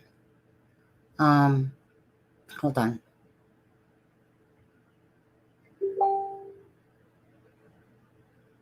Oh, okay. It was something totally different. So CD was like, "Oh my god," and I'm like, "What?" And I'm like, "Please don't give me bad news about this child." And then he goes, "Oh my god, the price of a lawyer." Because of the $6,000 for Ryan's uh, application thing or LMIA thing. right. Hey, Sunny, I'll be right back. Okay. Okay. So shit, CD, don't do that to my heart, man. I was like, oh no, don't tell me that they found her, not alive. Oh my goodness. Um,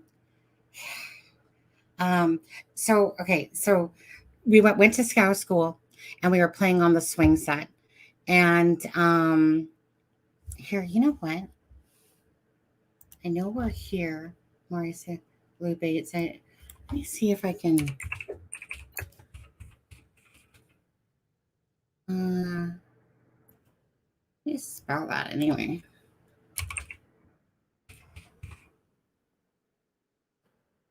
Uh,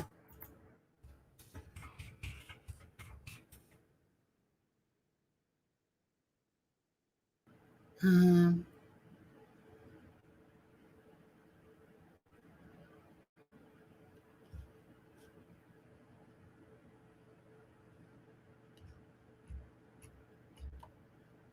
let's see. Um, um,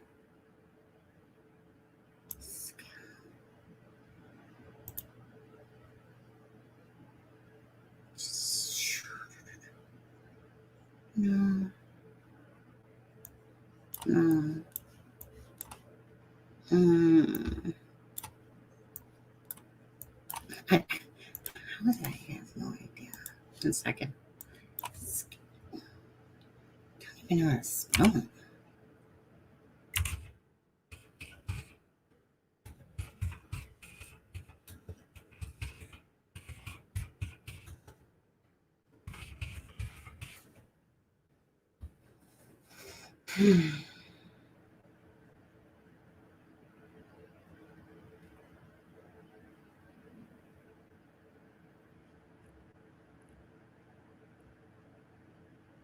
Smiley totally account. How do you spell that?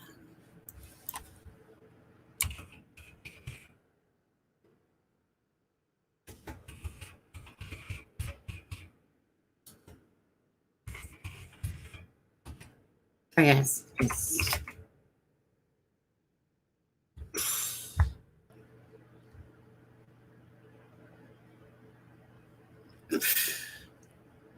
how do you spell that?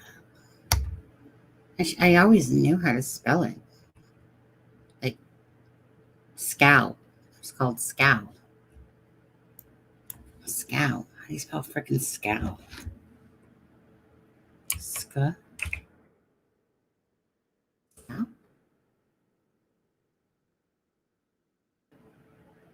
I don't even know. Wow. You know how you know something all your life and then all of a sudden you're like, wait, what?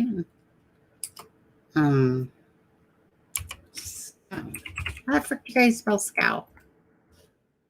This must be horrified. Anyways, okay. Oh, I didn't realize I was on the Google map with you guys over there. Okay, so freaking, where are you, stupid scout school?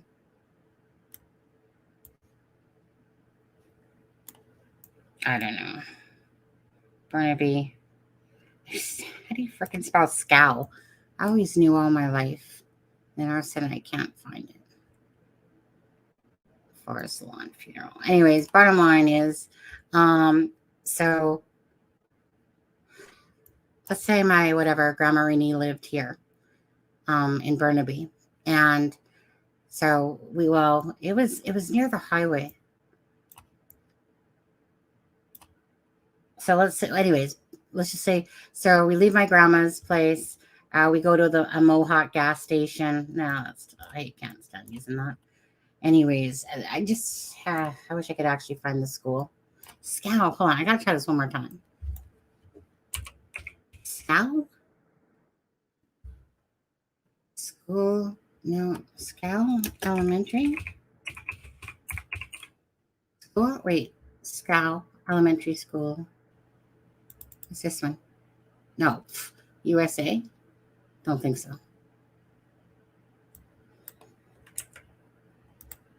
Oh, that's irritating. Is that how you spell scowl? Wow. Scowl Elementary. What are you looking up? Sorry, I just got back. Oh, I'm trying to find Scowl Elementary School. I mean, I found it before, and for the life of me, I can't even think of how to spell scowl. It was in Burnaby. Maybe they changed it. Oh, from okay, you're okay. Yeah, no, I was just trying to find it to show it. Anyways, we'll just leave it here. I don't know. It's like you would think it would come up here, but I'm not even seeing it. And it's like called scowl. How would you think to spell scowl? Scow? Yeah, scowl. No idea. Scowl. No. Yeah, whatever. I thought there was like a lead on like I was like, wait, where are we? No. Yeah, I don't know. So whatever. Like try saying that freaking one. I know, right? Try saying that. Spookquox. Try saying that one. Anyways. Okay, so let's use Monday Park or whatever. So bottom line is, so we left this thing, we went to the gas station, and my brother decided that we were going to go to Scout School. So it pretty much looked a lot like this type of area that you would leave, go down a trail covered by trees, and then there would be like a school kind of right here. but this would be like the park. Ah, God, I can't even use this unless I'm using the real thing. I can't stand it. So, anyways, forget that. But anyways, so my twin sister and I, my brother and Paula, Satan, we went to the scout school, played on the swings. This guy walks up to us with a balaclava over his face, and he's all in black. And he says to us, can you help us, or do you think you can help me find some school supplies that are missing? Now, this is on a freaking weekend. I remember that. And again, this is back in like 1979, 78, 78. And so we were like, sure. No, it's not scow. No, it's not scout. It's scow, like SKOUGH or something. Scow. Like, yeah, scow. It's not, yeah, I know. It's obviously a native word, scow. But anyways, so we go there, like I said, and this guy walks up to us and he says to my twin and older sister, Paula, well, how about you guys go this way? And me and Kenny go the other way. So this is all woods around Scow School Elementary in Burnaby. And so this guy, he comes back to us and we show him a bike. So remember, I'm like 8 years old. My brother's 9 years old type of thing. And Paula is like 11 years old. And Tanya, of course, being my twin.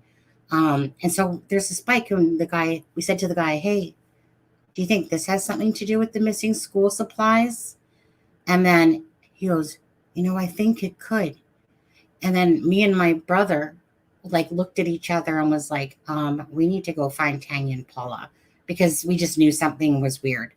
And so we go back up kind of like to an area, kind of like this.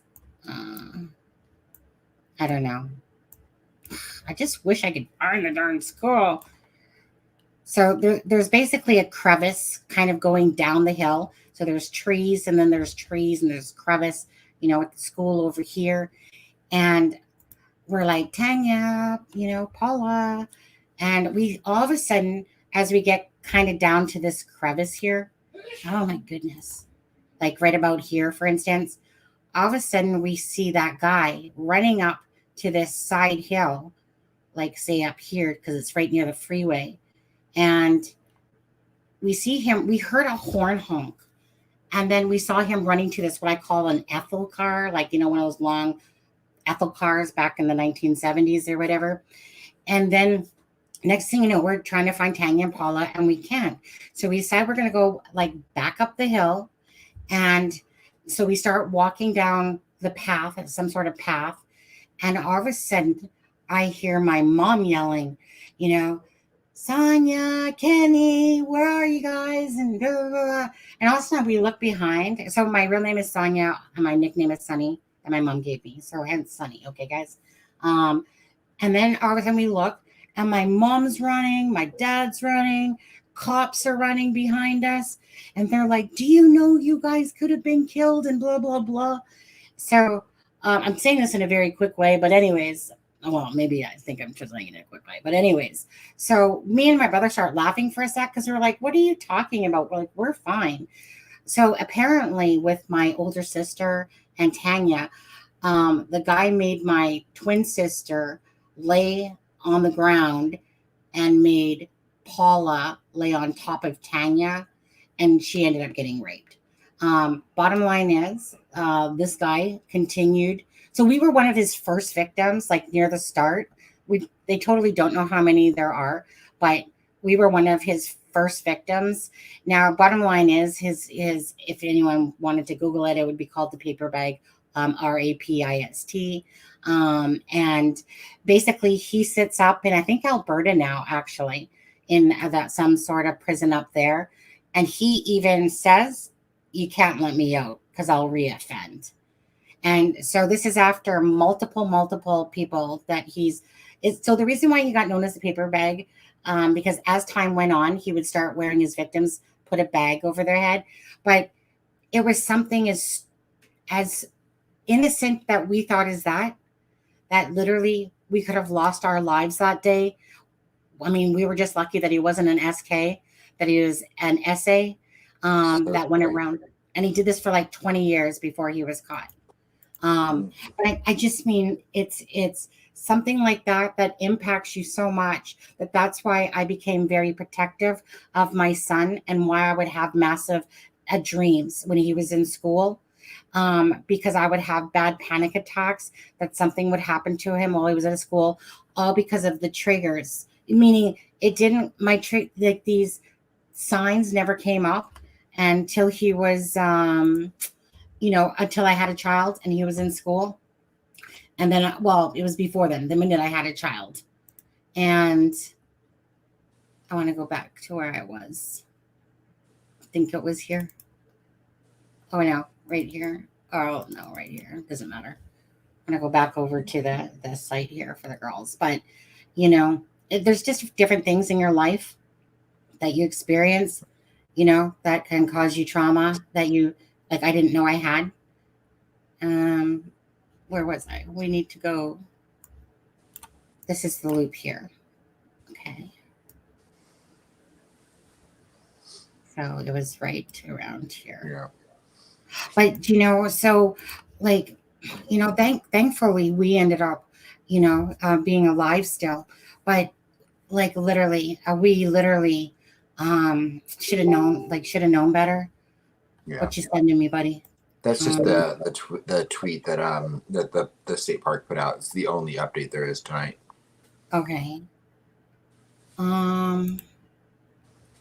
Okay, so the tweet basically says attention Moreau Lake Parks closed until further notice. That one? Yeah. Yeah. That's literally all it says. Okay. Yeah, it says this includes hiking, camping, boating, and all other activities. Be respectful of our current situation. Please do not. And that's to be expected. Yeah, absolutely. On there. So sorry, guys. This perp may have played, hey, little girl, I hurt my ankle. Can you help me? Right? Absolutely am. Yeah. Likely LE is doing a huge data analysis thing, all essays and perps with priors. Right. In 50 miles. There is something that interesting that Unfamously Famous sent to me the other day. And I was going to show it, but it didn't seem to be like the right live to kind of show it. But I wonder if this one might be. I'll have to take a look at it again. I don't understand why parents allow their kids to do stuff by themselves. Honestly, it's one of those things, like these type of campsites, your kids just go play around on bikes. Like, yeah, absolutely. Like, let me put it this way. Would I let Matthew go, like, meaning as time has gone on from our different era, say Alexa, would I let Matthew go by himself around on his bike? Absolutely freaking not. And that's because of the situation that I just told you about. My job was to protect my son. He's 26, going to be 27 soon. But that was my job, that I had to do the best thing I could to make sure that he stayed safe, because I'd rather be known as a smotherer than ever let anything happen to my son. And so, what was I saying, Adam? I forgot already. Oh, no. Yeah, right. No. So, I mean, what I was kind of saying was that obviously if Matthew said, like, hey, Mom, can I go around the bike with Haley and Paige? Oh, okay, right. Paige is old enough. Would I let Matthew and Haley go by themselves, considering that they're, just like a year apart? Absolutely not. Not at 9, not at 10, 11, maybe at 12. Right. So it's just one of those things. Everyone, like, at least me, Alexa, did you ever really go camping? Did you ever really go camping, Alexa? Because when you're camping, it's almost like you're just, you're in the woods. Campers are usually friendly and chatting with you, and the kids are all kind of out playing on their bikes. You know what I mean? It's like being around a whole family community of just people and whatever. And the last thing you're thinking, really, during a place like that, is that something is going to happen to your child, like an abduction. Right. So it's one of those things. Like, I look at this now. The 9-year-old decided that she wanted to go around for a loop again. Most parents are a lot looser than I am and would probably have let their child go around, but because they're not thinking much of it. Like, a few minutes, they're back around again, and wouldn't think nothing of it. Exactly. And You know, again, so it's not a big area. It's not a big loop. So, you wouldn't think that long about it. And they immediately got worried once it was 15 minutes. yeah. Hey, Sunny, I actually need to go soon. I have to work early in the morning. Do you? Yeah, I do. So, Oh, you know why? Because it's a holiday here tomorrow. That's why. oh, I'm sorry. No. Over the 2 hour mark, but I do need to go soon. I'm sorry. No, I'm gonna go soon as well, actually. But yeah, whenever you need to pop off. Okay. Sorry, I was just forgetting that it was Sunday and then it's our holiday. So yeah, just whenever you're ready to go, buddy. Well, yeah, I'm gonna go ahead and go then. Well, Yeah. I'll let you finish off. Yeah. I do apologize though. I just have because I have to get up in like 6.5 Mm, hours. My bad. I No, totally don't. thought. Yeah. We just don't It's- always do Sunday night, but yeah, no, I do think I'm gonna pray Yeah. for this girl, and I'm sure we're gonna talk about it again tomorrow or whenever we talk again. So Mhm. everyone have a great night, and let's Thank see ya. for Charlotte and her family. Yeah. All right. Thank you. Thanks, Adam. Thank Bye, you. Sunny. Bye-bye. I'm just gonna be a few minutes too, you guys. Okay. Mwah. Bye. Mwah. Bye-bye. And Mr. Electric, I actually went to go click on your Discord, but I was on my iPad. And then so I went to my computer to click on it. I'll do that in just a bit here, actually. I'm just I was gonna do it earlier, but I was on my iPad and then it didn't open up anything, and I'm like, okay, that's my iPad. So now I'm at my computer. I don't know that my Discord's even open. Is that Discord? Let alone me using it. Oh, there's Discord. Discord. What's now? Yeah. Let me see.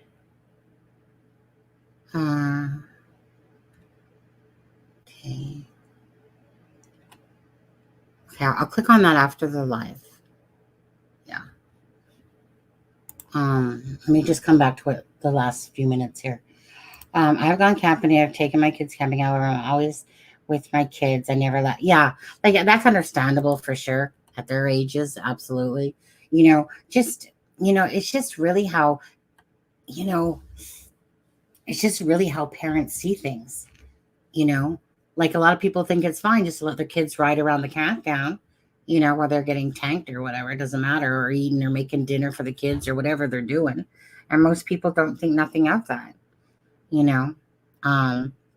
So in this particular case, personally, I would never put any personal blame, because these parents would be blaming themselves so bad, for, how it goes, right? The guilt of letting their child go around one more time, something like that. Like, we all know how it would feel if this happened to one of our children. We would be effing devastated and crushed. Dad needs to be on guard. That's what's up. Dads need to be on guard. Dads, okay. Parents likely felt children knew not to talk to strangers, which makes me wonder, did he lure her, help, or did he grab her from behind, keep her mouth closed type of thing, like just a really quick snatch? Oh, man, it's just so fucking crazy. No scream, obviously. There's no scream because they had never said anything, right? I mean, someone would have said something at this point about a scream. They're everywhere. What's really disgusting is that these pieces of shits are everywhere, like just everywhere. I'm honestly amazed how many sick, twisted people there are in this world, to be honest. And I'm sure we don't even see the surface. But when you're not in true crime, you are clueless. Like, you just think that, oh, that's definitely not going to happen to me. Hi, Mustang. Thank you. Yeah. You know, you don't like people that are not in true crime. You know, there's paranoid parents about stuff, but they have no clue of truly what's there around them. All these freaking lurkers and fucking pedos and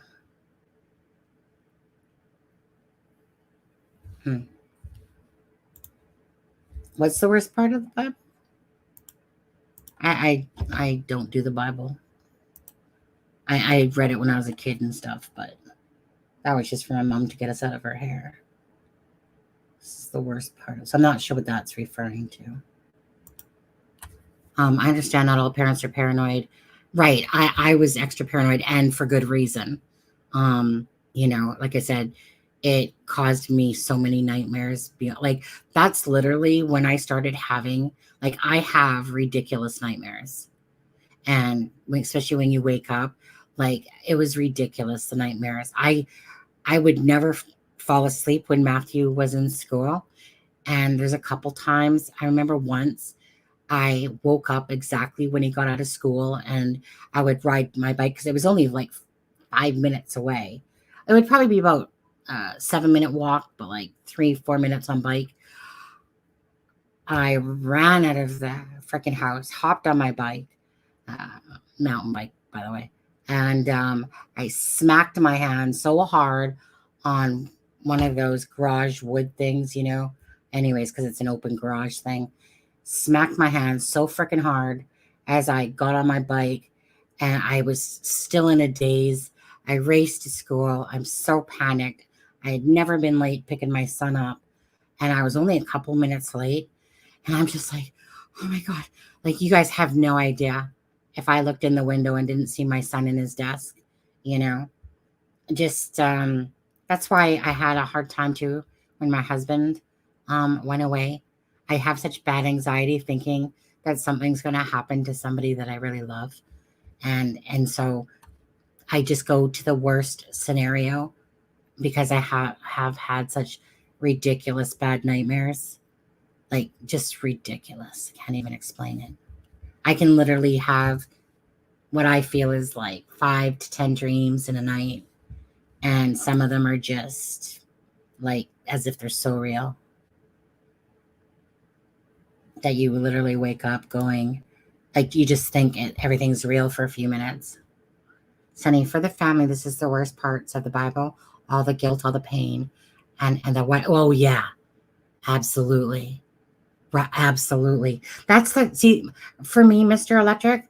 Again, for me, being a deep empath, my heart instantly races to the feelings that the parents are feeling right now.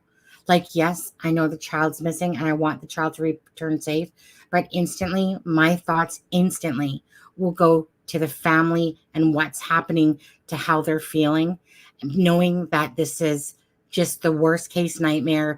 My heart starts to get beat fast because I'm thinking about that feeling of what it would feel like, because I know when even your child just goes missing from your eyes for a second, just how fast your heart just races up into your throat. And it's like you start panicking so badly. And what they're going through right now, you know, is just the thought of what they're going through right now is just too hard on my heart, you know. And so as soon as I start thinking about it, then all the pain races to my head about what these people again are feeling and what happens if this child, you know, if they get told that this child is found unalived and stuff like that. Like all that stuff just races into my head within minutes. And that's why it's so hard for me when I talk about this stuff. And that's why I have to block the brain so that I can deal with talking about this stuff, because obviously the upside to true crime is that you're bringing awareness and you're helping people and you're trying to do good things, you know. Yeah. So that's why it's like the live I was going to do. This is far more important to bring awareness, just, you know, hopefully until this child is found and hopefully found safe. I've always been a light sleeper. I used to. And then I became a deep sleeper and I hated it. I'm extra sensitive. I can hear. See, yeah. That's, Alexa, that was what bugged me is that I actually became a deep sleeper. I was a light sleeper and I would just kind of wake up. And then when I started having like all these nightmares and stuff, I hated the fact that literally I could be in a sleep, not even be aware of any sound that had happened that night. And that would always bug me because I wanted to know if I heard a noise or something like that. So it bugged me that I changed, like my sleeping changed from light to heavy. Now it's light again because I don't have those worries. Yeah. I had the worries with my husband when he went away recently because we don't usually part from each other. It's very rare. Um, but because Matthew, lives with his dad, in Alberta for like the last 10 years since the divorce and stuff. I mean, he's freaking going to be 27, right? So once he was like done with school, especially, I was like, okay. But then it starts being about the car. My son has been in a few car accidents where he legitly showed me where he was like freaking 500 feet into this freaking long ass grass. And he shows me his car. And I'm just like, oh, dude, you have freaking 9 lives or something. Like, so always will I worry about my son. But, because he's like said, pushed me away for like the last 10 years.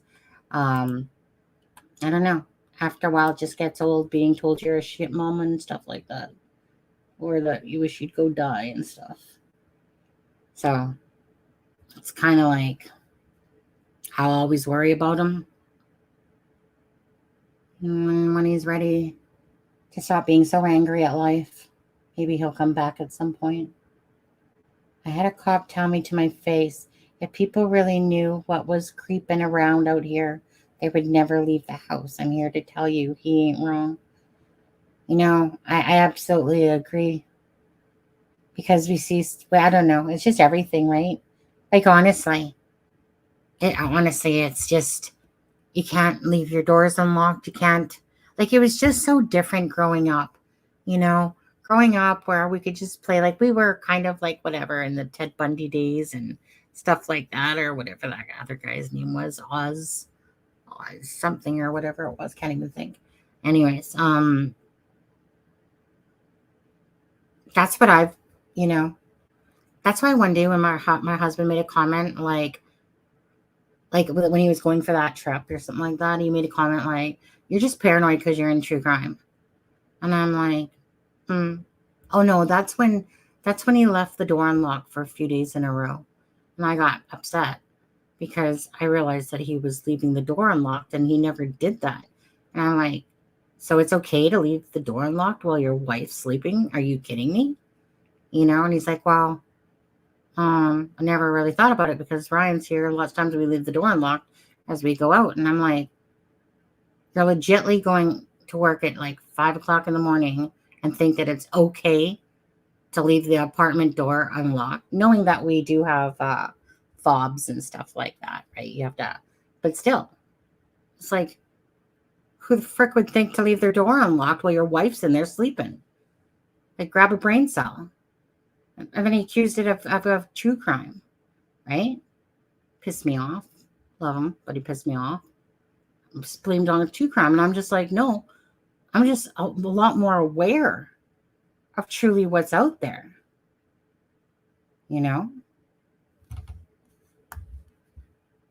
People don't realize how much evil's out there. And that's what it's brought to me, this whole true crime thing, is that's why I feel badly for these parents that their children are, giving away their pictures online, doing the nasty things in a sense, or inappropriate things, and thinking nothing about it, thinking nothing about the fact that some, 50-year-old guy is behind a 16-year-old profile, stuff like that. And it's just, when you work in true crime, you're just way more aware of, things. Has it made me a little bit more jittery in a sense? A little bit, because normally I would go out for a walk late at night and I wouldn't think nothing about doing that by myself. Now, I don't really think to do that by myself because now I'm thinking like true crime, that at any moment, somebody, if you're by yourself and it's dark at night, that somebody could do something to you, you know? So it's made me a little bit more jittery that way. And probably if I was younger again, I mean, I probably wouldn't feel like that because I'd feel like I was like into, like freaking superhuman and stuff like that. But, as you get older and weaker,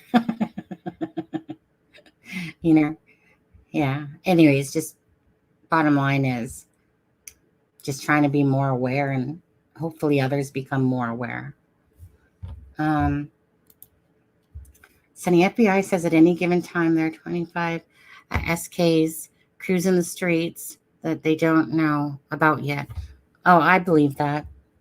I believe that. Probably higher, to be honest with you. Glad you're okay. Thanks, Gail. Good night, Adam. Good night, Adam. Good night. Good night, Princess. Oh, by the way, too, I want to thank Tom yesterday.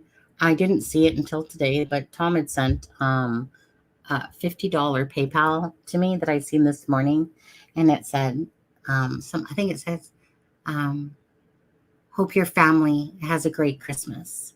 So I want to make sure I say that to Tom, because I wish I would have seen it yesterday, because it was probably during the live, of course, but I forgot that my thing went off. Well, I wouldn't have seen it because my PayPal wasn't open or anything like that. And it's not like I would have had to have looked at my phone or something to see a notification. But anyway, so I just wanted to say that. Thank you very much.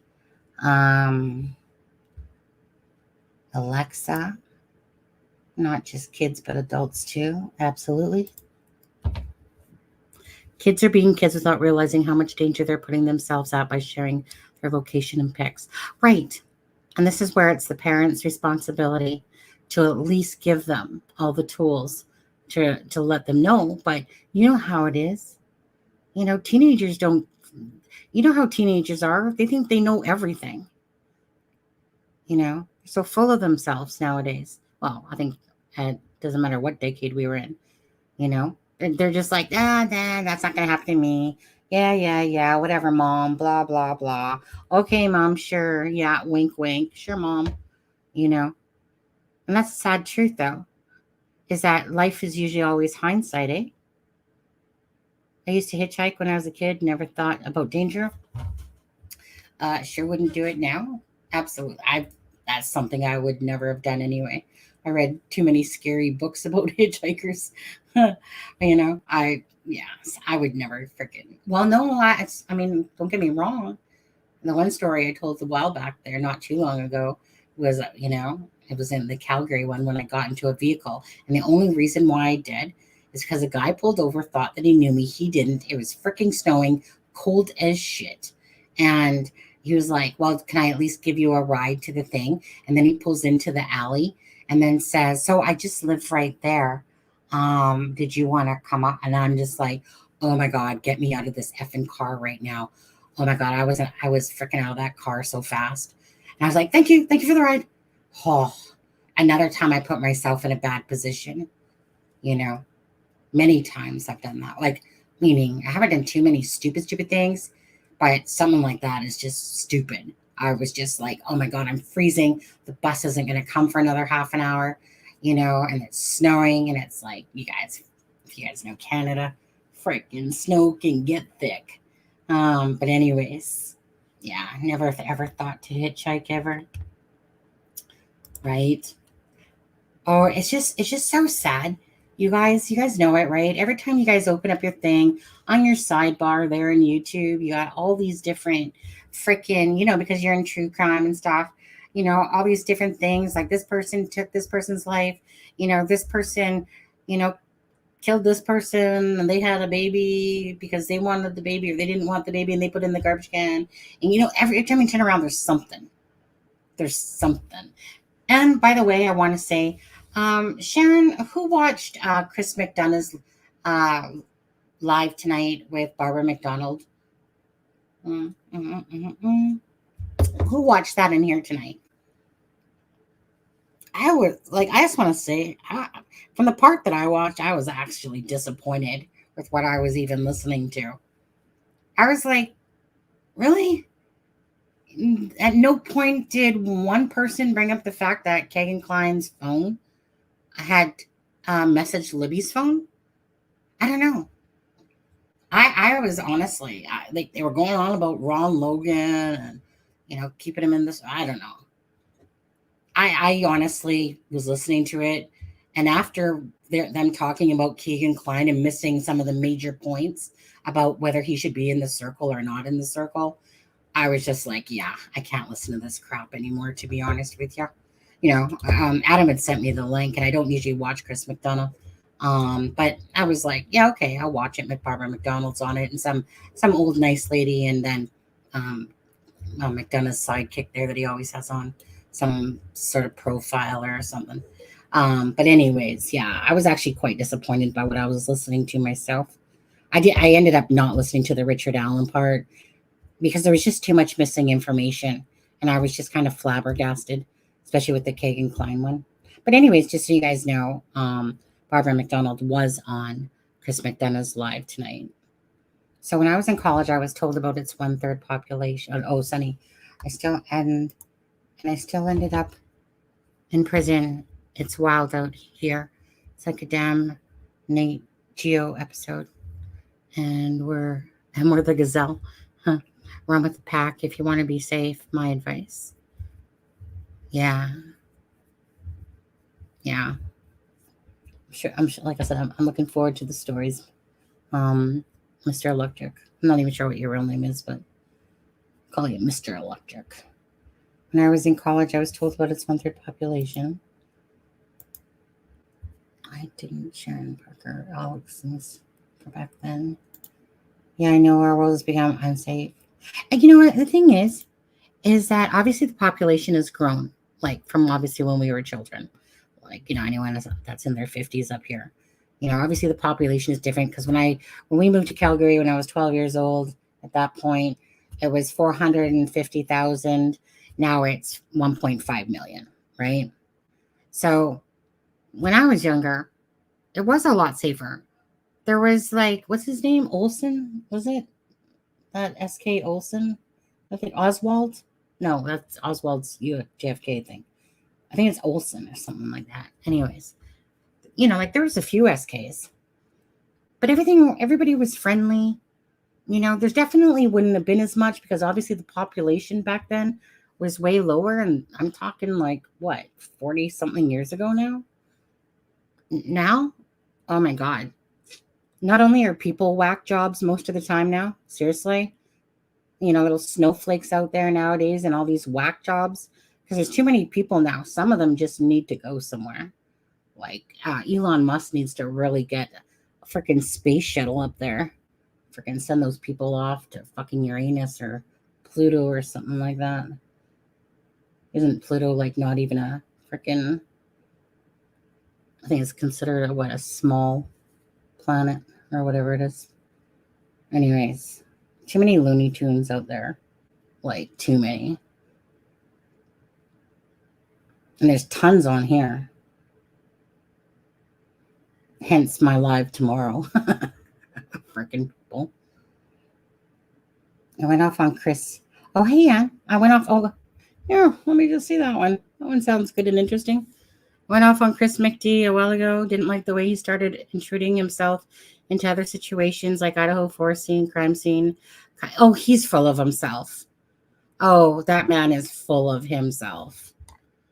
Yeah, absolutely. I actually thought like he's one of the few people, Ann, that fooled me. He actually is one of the few people that fooled me, So like I said, unless people are creators, but most people can see, right? Even that are just people that come in and watch creators. But he fooled me because I actually thought that he was the nice one, because he was feistier. And then honestly, he just became so full of himself, honestly. And he still is. And I can't really stand watching him. And I have no problem saying that. I don't know. I grew up in a perfectly safe area a long time ago, but we were constantly being warned about stranger danger at home. at school. So stuff was going on even back then, you know? Yeah. Well, I mean, there was definitely stuff. Yeah. Yeah. I agree. Agree.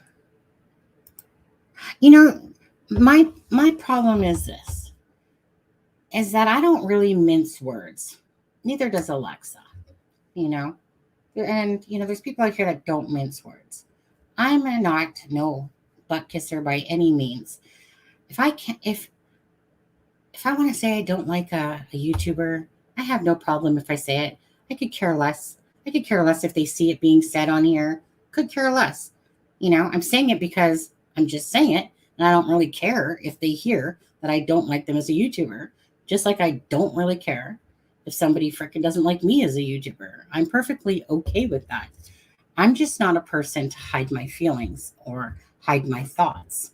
Sometimes I have to hold back because if I really truly wanted to say certain things, sometimes, I know it's not probably good on me, but there's just I'm sorry. That's why I kind of stay away from a lot of YouTubers, because they're full of themselves. They're full of egos, a lot of them. There's some, like, don't get me wrong, like I said, you have CD over here, a great person, right? Just a direct person, even when he totally always says sorry to me for him being wrong. But he's such a great person. All right, CD. Drunk Turkey Show, good people. Like, there's just really some good ones out there. So I cherry pick the people that I like to associate myself with. I don't try to deceive, work my way to the top out of deception or anything like that. I know sometimes my honesty may be a bit much for some people. I would actually have to care, and I don't, because my goal is just to remain myself, but yet still, still, you have to let a lot of things slide as a YouTuber. In a sense, you deal with a lot of people's bull crap and egos and, blah, blah, blah. And so I just prefer to mostly keep to myself, stay within my friends that I have. And if some come into the life at some point, then so be it. If not, not overly caring, I just would never want to not be me. And I just could never suck up to anybody if my life depended on it. And yeah, so if I want to say I don't like you, Chris McDonough, too well, then I'm going to say it. Chris McDonough, I don't like you too well. So take that. He doesn't care. He's sitting at 180 subscribers, 180K subscribers. Him and his ego. Alexa, we didn't lock our doors at night. Kids went everywhere and we're safe. Now, I just want to make sure if there's a certain person listening, you're welcome. I just want to make sure that I'm fulfilling all your dreams and fantasies for you. Sunny, I grew up in the inner city of Detroit in the middle of damn civil rights movement. Really, Mom? I'm white.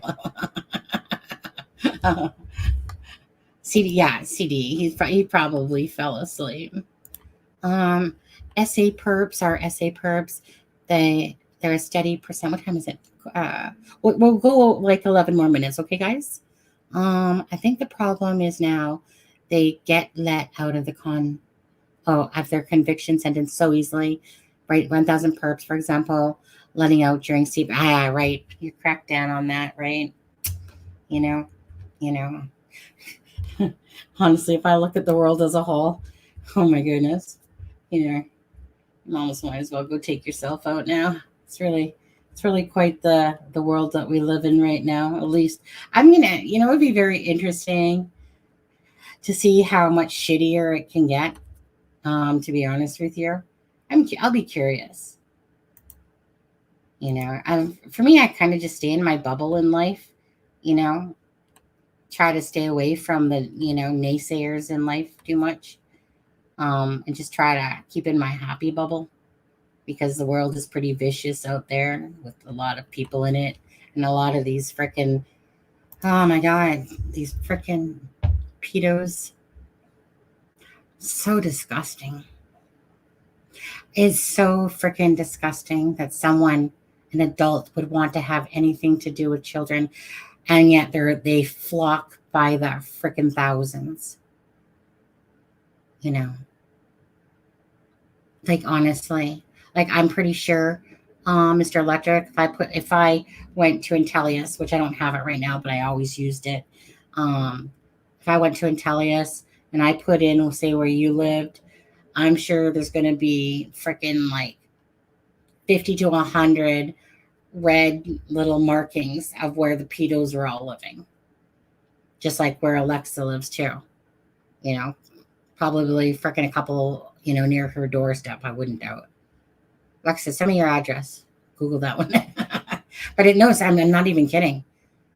Like sometimes you look at them like look at Summer Wells case too.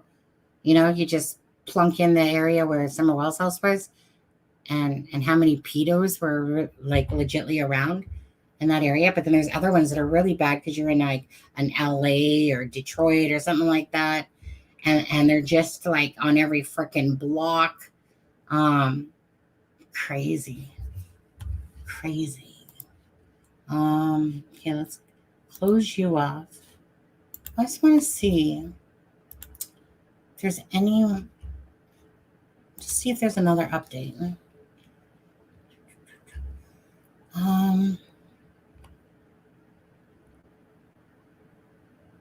Yeah. There's nothing else going on, guys, really. Besides I'll just do this one more time here, though. So this is the beautiful girl, Charlotte SENA, that's missing, age 9. She's white, 5'1", 90 pounds, dirty blonde hair. Last seen with this Pokemon shirt on. So obviously this picture was taken, obviously, probably on the day she went missing, obviously. At some point, she's in front of the fire. Yeah.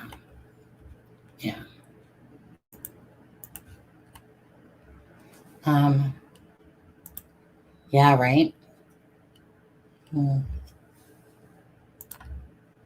Yeah. Correct. Saying I folded my stream when corporate America came after me. When I gave away house source code to the world. They came for blood and they got it. They wanted it and wouldn't sell out. See, now you're talking lingo that's getting past my understanding. You folded your stream when corporate America came after me. I don't know what a house source is. House source code. I mean, I know what a code is, source code. They came for blood, they got it, and they wanted it. So why did you... Oh, we'll go over that when you're on and talk about it. Yeah. Are you a nerd geek type of thing? It's kind of like, because I know certain things, I kind of get the gist of what you're talking about. But in saying that, it's like another level above my comprehension by the same token. House code is for AI. Yeah, see, I'm very new to even what AI frickin' is. I didn't even know it existed up until this frickin' chat GP stuff and everything turning to, like, you guys notice that on your Facebooks and stuff? Every time you touch something now, it keeps saying, make a Speechify account. Now, I had just done that recently, so I was like, maybe I can get this thing to read these documents or something without knowing what I was frickin' doing. Kind of gave up that same night. But even when I'm in my email, it's saying everything I'm touching on my computer, freaking Speechify keeps popping up on there. Okay. Well,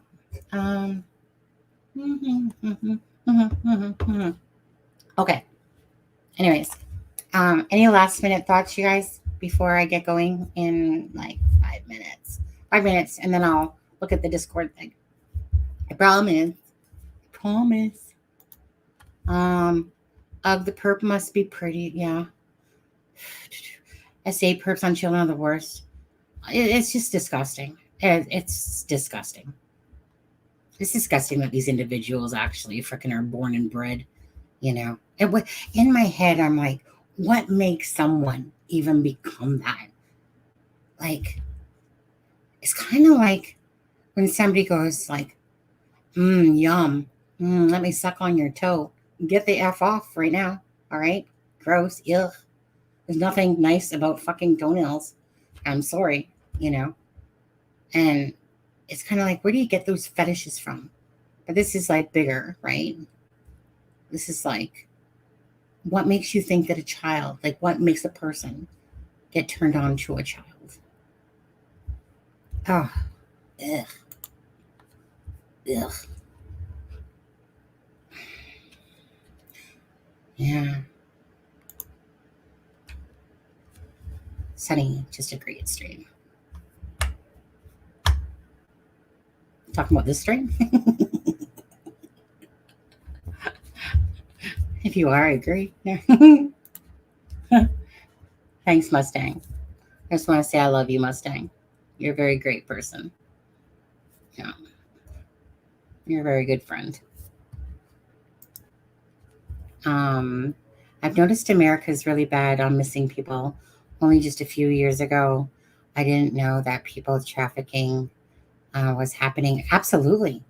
Like, I think probably Tiara, you know, the lady of the night, probably gave me the most insight into that stuff because we had many private conversations. Yeah. Well, yeah. Well, yeah. Thanks, Annie. Thanks, Mods, and everyone in chat. That little Miss Charlotte is found safe and sound. Absolutely, Anne. You know, Anne's a great person as well. A lot of knowledge. Very knowledgeable. Sickos out there. Absolutely. I catch a Mustang. It's all over the world, even the countries. It's just, like out there where people like sell their children. Like, okay, so you guys, what's their names? LA, the little boys, the little black boys. Shoot, why am I forgetting their names? They have two names, remember? What are their names? And their adoptive parents were just given their sentences. Come on, you guys, I haven't looked at that case in a while. You remember Giselle, I think, or Giselle was the one. Remember they were standing out there? The West brothers. Thank you, Anne. Thank you. What was their names again? It's like it's on the tip of my tongue. And this is so sad. It's like no. Anyways, but just think about that case, right? Those two little boys that were in adoptive parents' home, and they have like however many children as well beyond that. And imagine being the mother of, because you need to give your child to foster care, or Oren, I think it was, one is Oren.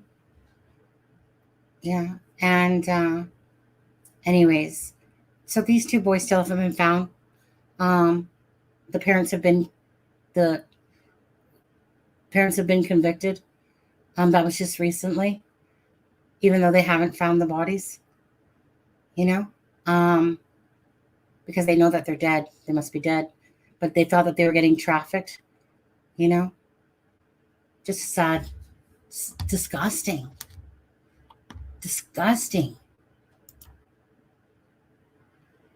Machine gun preacher, one man sorted things out, and a machine gun god meets biker, true story. Huh? Machine gun preacher. Alexis in city for a reason. Yeah, parents have both been sentenced. I'm saying, I always warn my friends, please don't get too drunk when in Vegas. It's such, I could, Orson and Oren. Thank you so much, Anne. Just devastating if you guys don't know that one.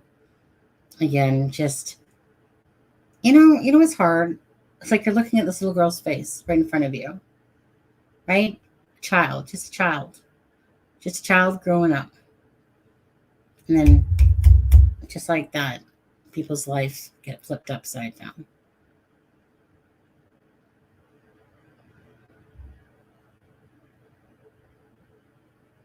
Think of Abby and Libby. You know what they were going through when this stranger comes up to them, cocking a gun, and just the fear.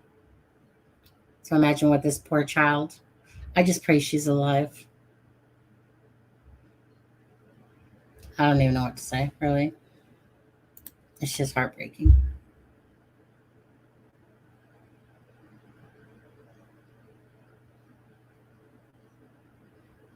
Yeah, well, I'll be curious to see if all those phones that he has. I think the parents went down still claiming innocence or pointing fingers at each other. So Jerry went ahead and convicted them without the children ever being found. And I hope, like Suzanne Morphew, that she will. So don't forget, as far as I know, Tisha Leeway, Suzanne Morphew's good friend that I remember from, because we used to message back then. And she's the hairdresser, and she did a lot of work for Suzanne Morphew. Very sad. Another very sad case. The freaking husband did it. There's no question to me that Barry did it. He's guilty as shit. Anyways, I know you had so many burner phones. I agree. I'm dying to find out. Yeah, hopefully one day we get the answers for those. Absolutely. Anyways, you guys, I'm going to end this live. Mr. Electric, go to that link that you sent me in Discord, and at least keep my promise there, because I know I keep saying it, and I'm kind of bad sometimes, because when I'm stressed out, like with this whole immigration stuff and stuff, when I get stressed out, I don't do too well, to be honest with you. I kind of just more stay away. I used to deal with stress a lot better, but I find as you get older that it's like, Maybe it's because I've been around procrastinators all my life. I was never a procrastinator at all. I would just do whatever I said I did, would do. But now it's like, I'll wait till tomorrow. I'll do that, whatever. Anyways, you guys. Okay. Love you guys very much. Thank you guys very much. Tomorrow I'll be doing that live about, Carrie to Karen 4.0. Freaking. How low will people sink?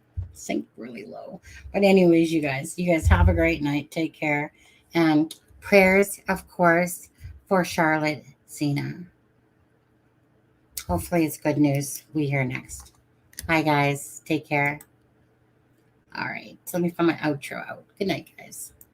This is Sunny Justice and Aspen Connor from It's a Crime and Shame, wishing you all a good night.